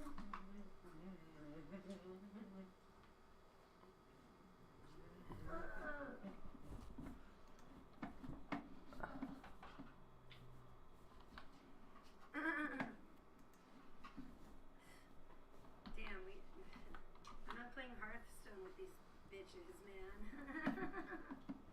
You are funny. That's hilarious. Yeah, we should all just get down and settle this over a good game of Hearthstone. For real. Fucking, now I want to be, I don't even know what Hearthstone is. Sponsor me, Hearthstone. Damn. We're talking about you enough. So funny. Oh my gosh. But yeah. But no, like, I didn't, like, honest to God, like, I didn't even know who this bitch is. I didn't fucking care. She's been fucking begging for my attention for years. Fucking constantly trying to, like, and I don't know. I don't even want to talk. What a bum.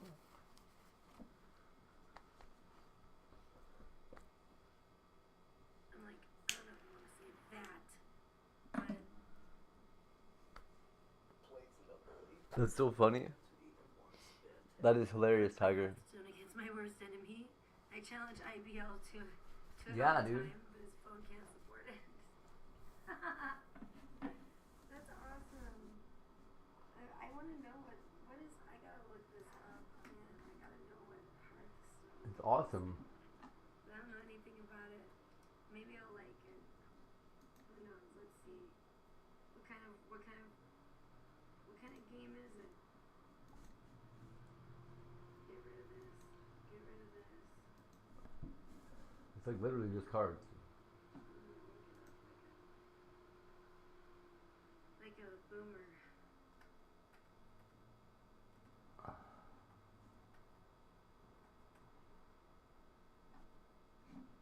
Mm-hmm. I see it. Hearthstone. Wikipedia. It's a free-to-play online digital collectible card game developed and published by Blizzard Entertainment.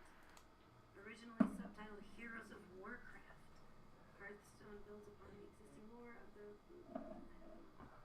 You have to click to see more. I get to motion commotion. No, I don't want to play motion commotion. Okay.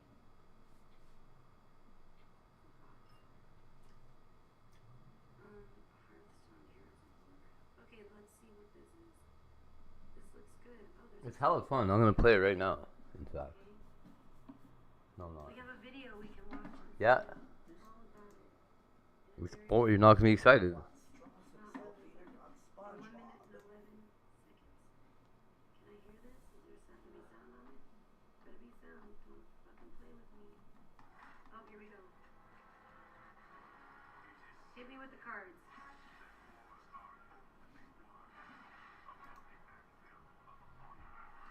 Okay. True. I'm down with that.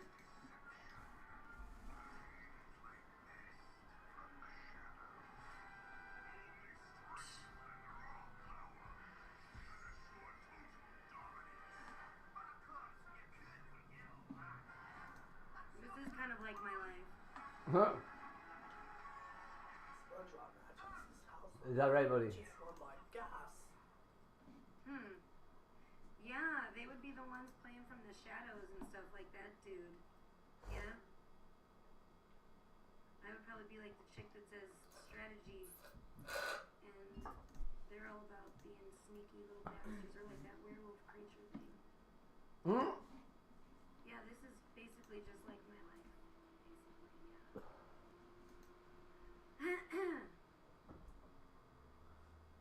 I like my Stardew Valley. Watching this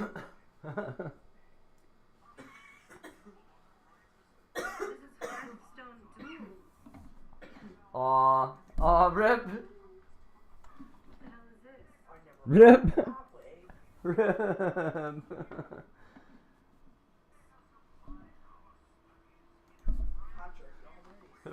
Rip duels.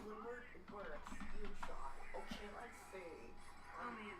Kitty cats puking rainbows. Holy shit.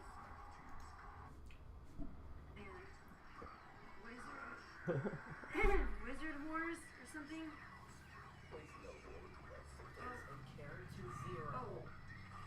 Uh-oh.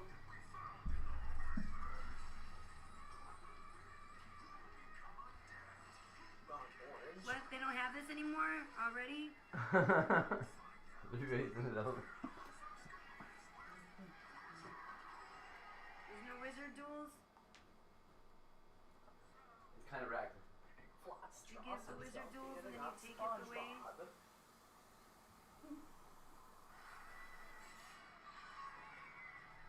Fuck that, Elijah. I'm upset now. I just started to get into the Hearthstone and Wizard Duel. I was ready to Wizard Duel with someone, but now you're saying no more Wizard Duels. No! Why? Bastards. You know what this sounds like? Reminds me of Pokemon Go.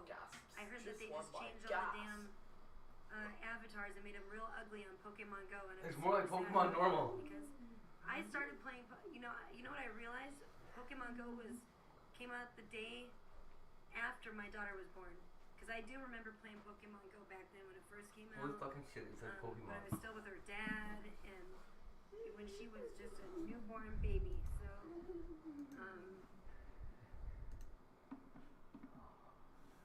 it was a weird time in my life. But, there was definitely, even though it was like, there were bad elements, it was definitely, like,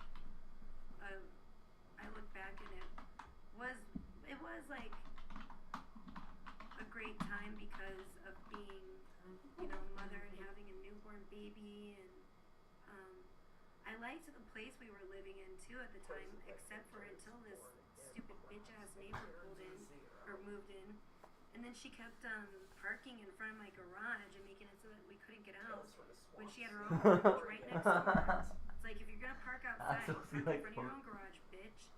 Like, stop blocking me in. So with a newborn baby, that wasn't cool because there were literally times she was blocking us in and we had to take the baby to like doctor's appointments and shit. It's like, get the fuck out of my way, bitch. But yeah, so that kind of ruined it. Otherwise, like, if I wouldn't have had like a horrible asshole bitch ass neighbor that moved in that had no respect for anyone, then it would have been a nicer place to live, that's for sure. But before that, it was a great place to live, and I did like where I lived, and my neighbors had like wind chimes, and we used to hear them all the time, and it was really nice.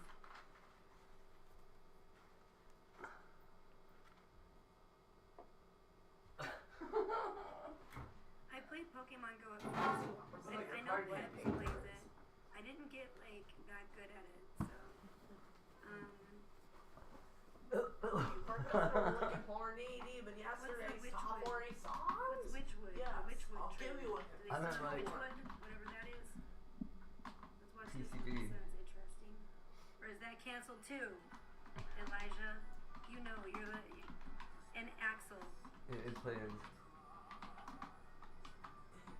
This is very interesting. You're right. This is a fascinating new world. Cards with hit points. Yes, Mrs. Pop. Sorry, Mrs. Pop. This might be something that I actually get into. I could see that. Oh, very creative. We have an artist in the class. I don't want it to like fuck my phone. Yeah, we're on So it sounds like it's pretty intense.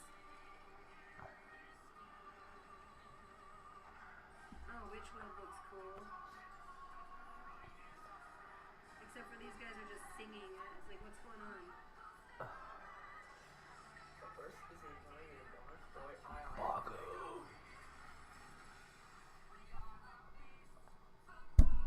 Oh. That's so awesome that actual plays are so. They are evil. That was creepy. Holy shit. I didn't know they were going to turn into werewolves, but didn't trust them. Dang. The Moon Eater. What the hell is that? No, hurt. You dead man.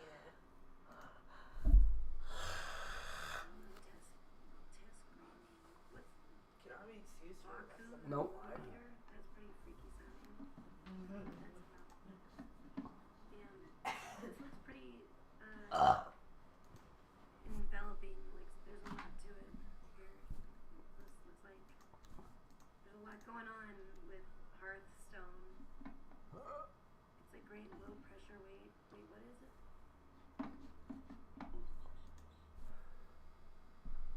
Wait, the single player campaign with some story. Oh, that's cool. That's good. Because I would be lost. And then you get to be like a big baddie and then you like battle each other or something. I don't know, that sounds weird. What do you do? You battle people? Somehow?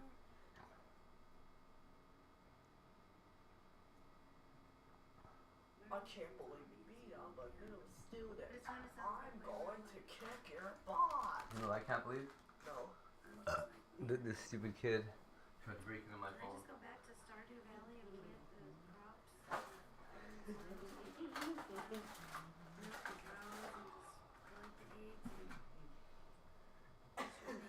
What's up? You don't know? What's we going nutty? Okay, well, shut up. Relax. Find your Puma sweater.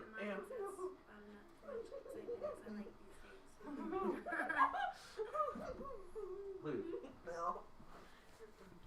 Okay, whatever. Wow. Interesting.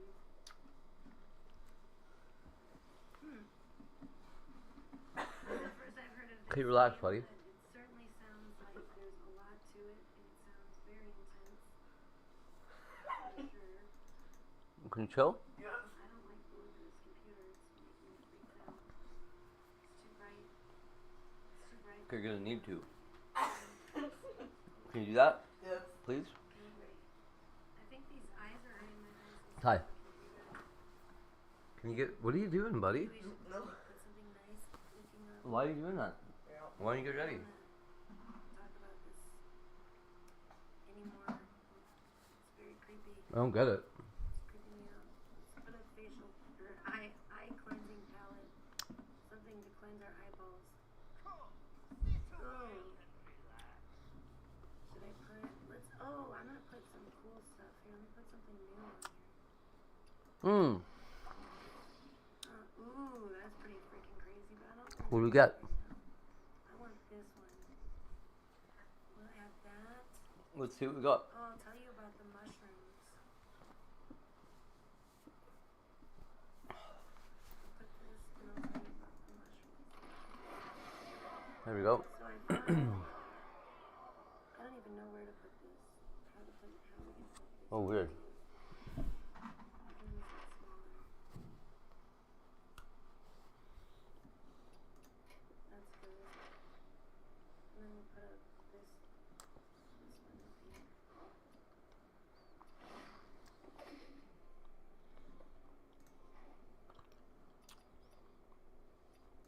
That's cool. That's nice. I mean, we should, I don't know, maybe I should make this smaller.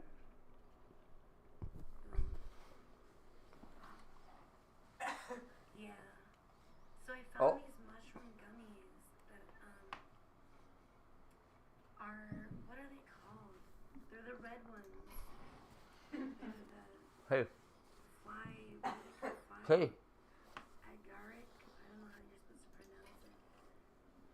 But I can't remember their like scientific name. And they're fucking. Okay. Can you stop? Yes. But they're. Please? Yes. They're like tricky mushrooms. And like wants me to have like my parents babysit and like, go to a bar. Like, no. If the next time I have my parents babysit for me, I'm gonna freaking probably take those mushroom gummies and stream it. Glow cap mushroom? Hell yeah, sounds like it. Sounds awesome. I've made a lot of AI art like that too, actually. I'm like, have I saved any of it? I don't know. Possibly. I'd have to really look. Nishon had to go to work. But yeah, I definitely want to do some of these mushroom gummies. I want to watch the rest of the video of the dude that did that. Maybe I'll do that now, actually. Okay, we'll open my computer again. What are you doing, buddy? Excuse me, because I started watching them. And then, I don't know. Let's go to my... Yes, thank you. Can you stop? Yes. Yes. I get to like... Can you? Yes. Why don't you? I don't know either. It's kind of crazy. Hey, stop. Buddy. Can you stop, Jill? Or what? Yes. Could you stop then? Yes. Please? Yes. Thanks, pal. I'd really appreciate that. A lot.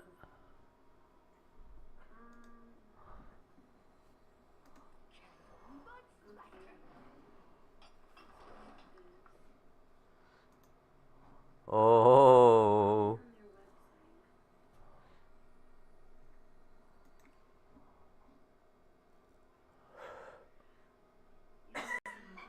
Tyke, stop. Okay? Please. I'd appreciate it. You know that? Yes.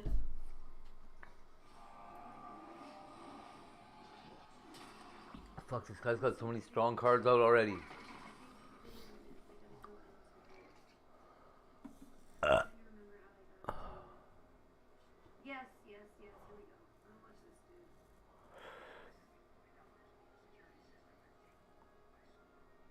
Sounds good. Skip. No!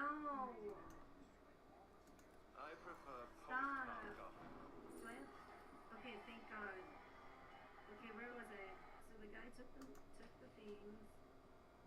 Okay, where are we?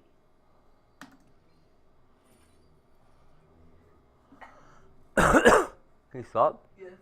Now? Yes. Please. Please. Ty? I'd really appreciate it if you'd stop. So he took, can you guys hear it? He took 2 gummies.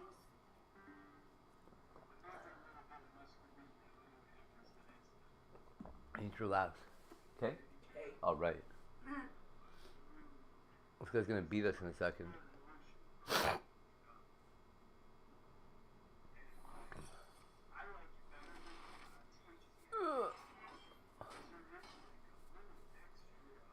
Can you stop now? Yes. Thanks, buddy. Stop. Ty. You're Hey. retarded, Daniel. No. I'm not gonna do it with my child here, you idiot. Okay, buddy. Who's telling me to do things that are bad with my child, Ellen? Can you stop? Yeah, Yes. I just said if my child would be Bud. here, you dumbass.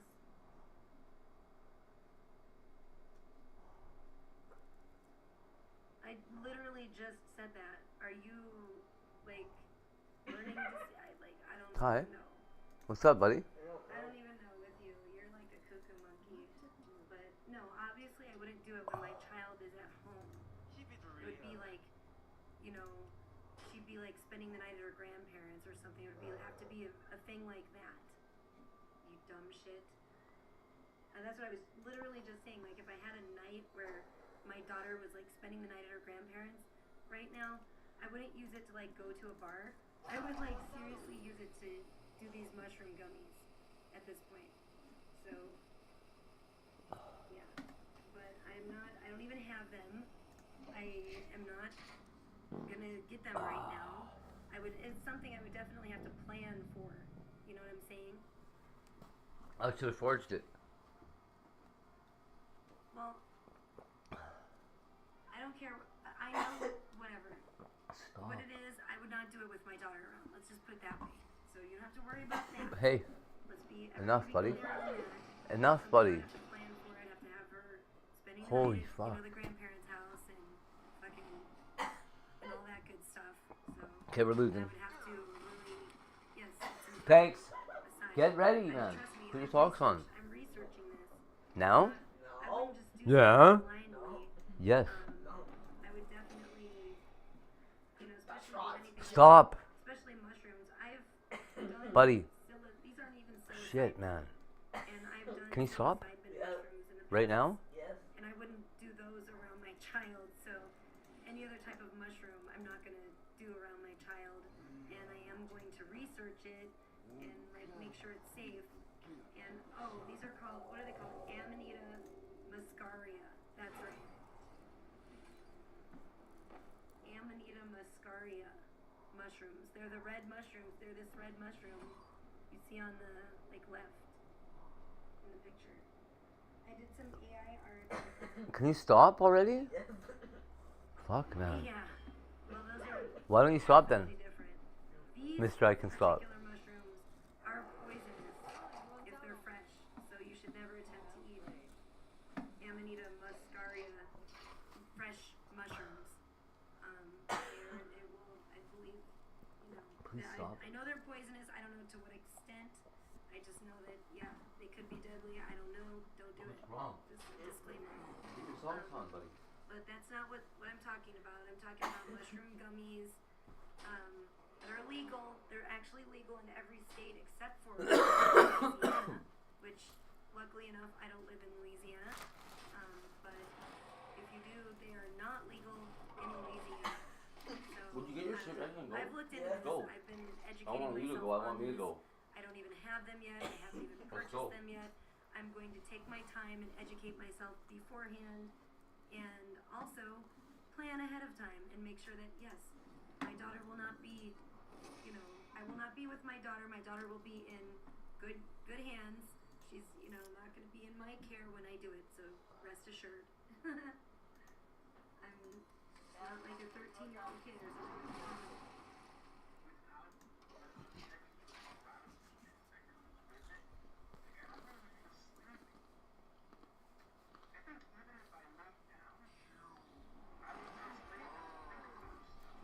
Uh-oh. So this brave soul, I'm not sure who this guy is, but maybe I'll find out because props to him.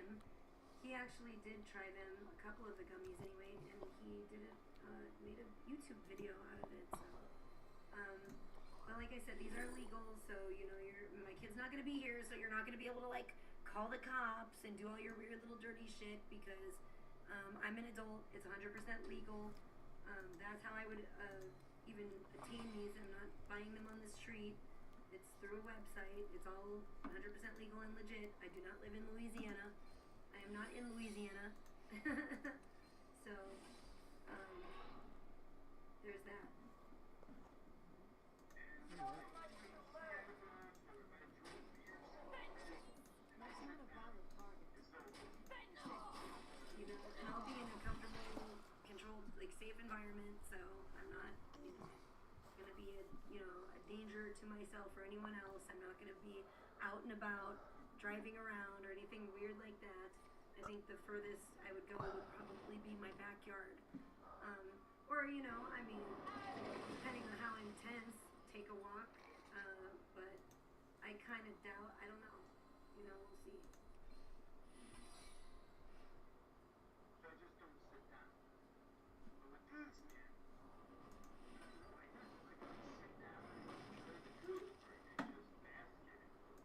That sounds nice. Hey, stop. Sounds like Can you just stop? what I need. Yes. That's right. Buddy, Kid. help me out here.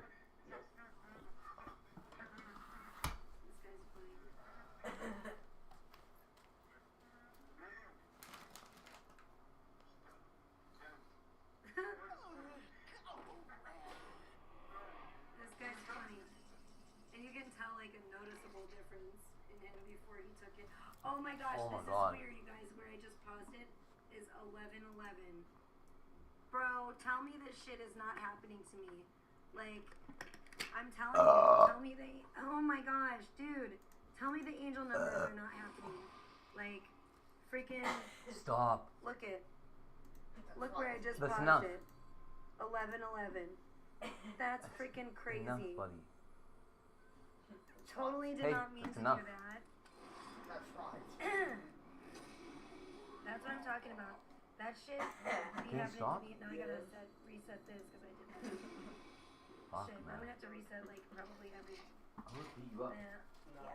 That shit is happening No. all the fucking time. It's crazy.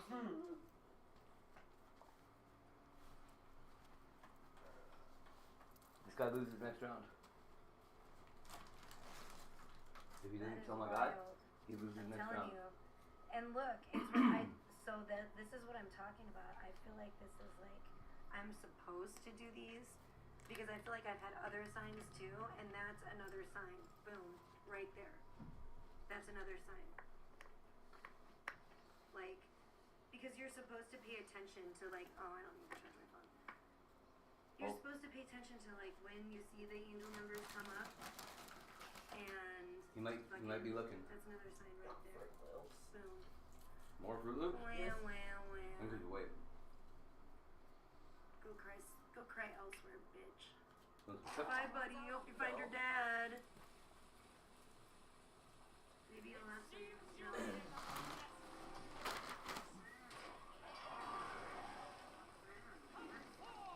Oh man.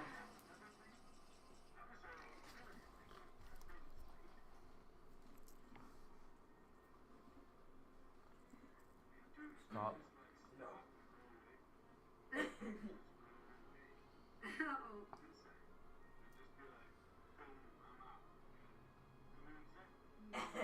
Can you stop? Yes. Fuck, man. Stop. Now. No.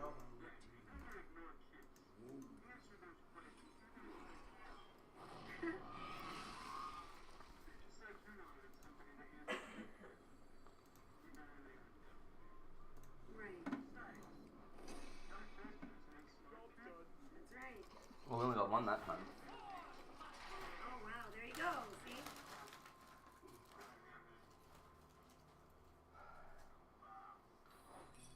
Yes.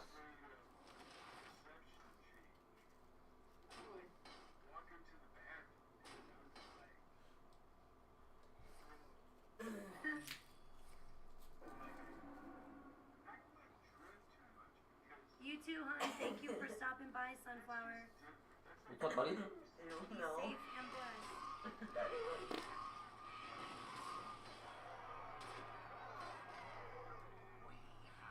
Oh. Okay, now. What's going on? You watching the card? Cool, eh?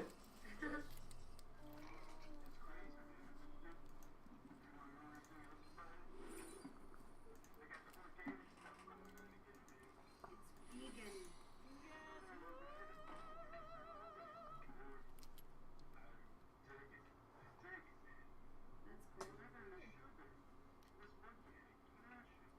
That's cool. Oh, he's drinking coffee. Enough of that, right?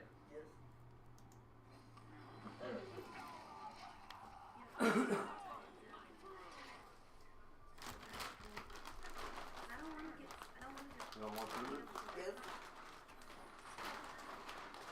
Fuck. Oh, Some people do say that they help them sleep. that guy just lives now because of that.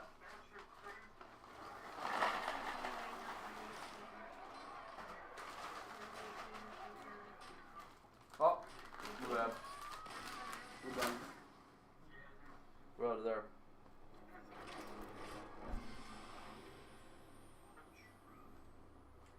Yeah, it says it's like nano intensified. What does that mean? Hopefully there's not nanobots in it. But yeah, I am really excited because I've never tried this type of mushroom before. And everything that I read has been good. Has been like really positive. Even like What are your socks up? reviews for like this product are like overwhelmingly positive. I'm just like, wow, this sounds amazing. You know, I'm like, I want to do this. I don't want to go to a bar. I want to do this. This is what I feel like I need. And I do feel like the fucking, I don't want to say like the universe, but I feel like God is, like there are signs that are pointing me in this direction. And I think this is part of my journey that I need to try these. So, and I think I might attempt to try them and stream and see how that goes. But we'll see. We'll see.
Trying to insult somebody.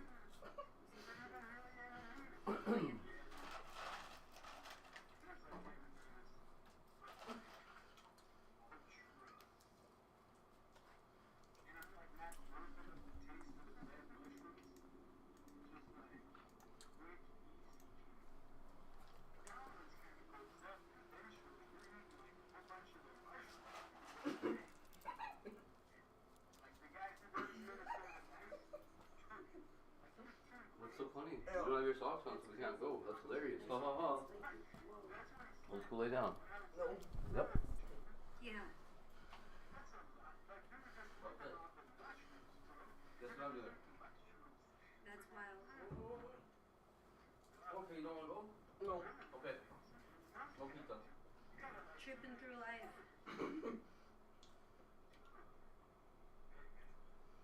You're not going anywhere until you at least try one by Spanish.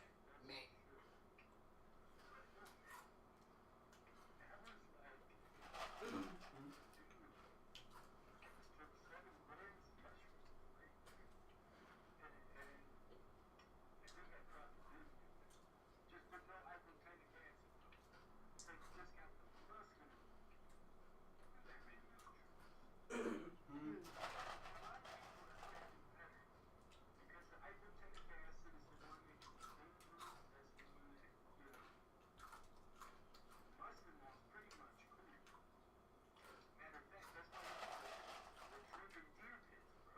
Ew. That's disgusting. Ew.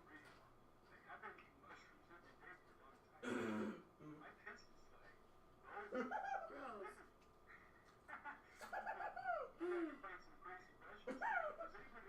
What? Bro. No, we don't. I don't condone any of that. No, Hey. no. What are you doing? No, Put your Trish shirt on. Delicious does not condone any of that. Any of that.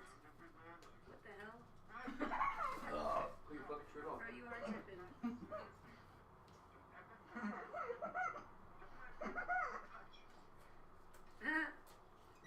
Put your shirt on.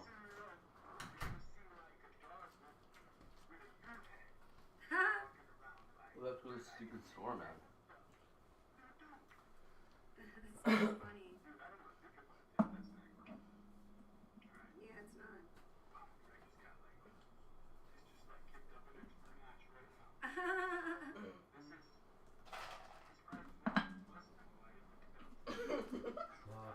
Every time he talks about basketball, he gets this weird, like, New York accent.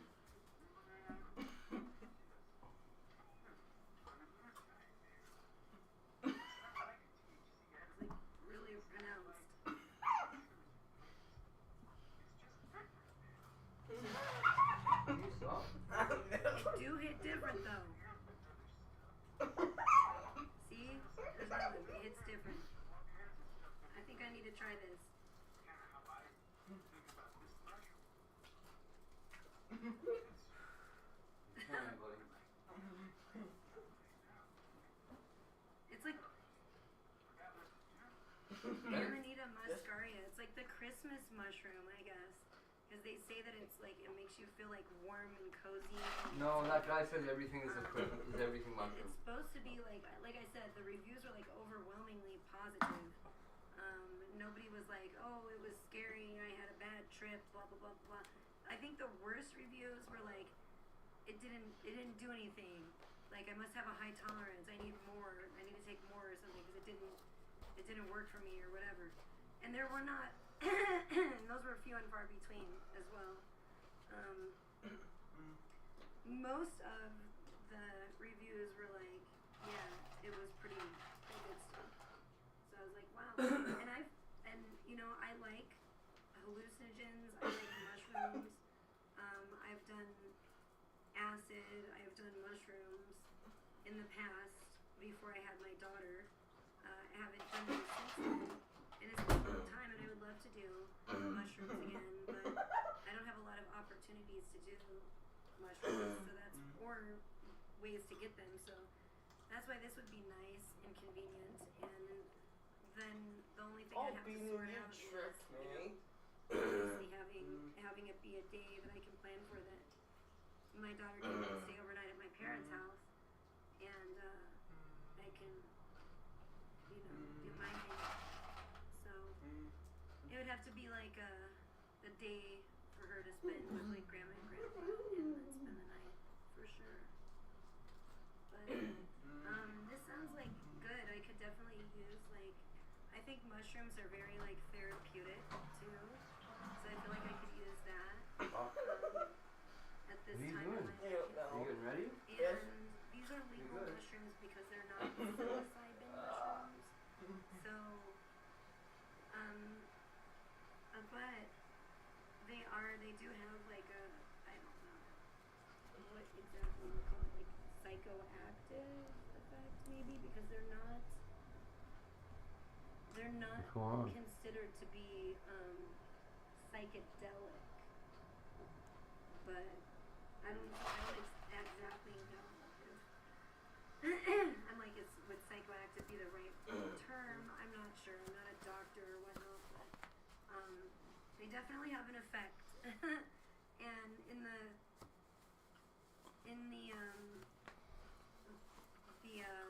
like reviews, you know, there are a lot of people saying that they definitely have visuals and things like that, so that was pretty cool. And so, yeah, if I'm doing something like that, obviously it might be What? Yeah, well. Okay, put your socks on, buddy. that would be weird. You gotta go. Ready? Yes.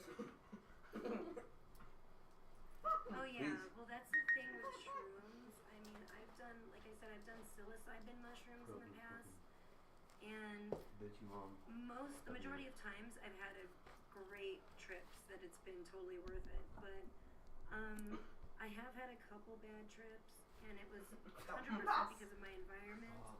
One of them, I was like, put your shoes on. it Put was your like socks in all the way high up. school, we were friends Come on. with a gang banger Pull them all the way on. kid, we went to You their gotta prove house. you can do this.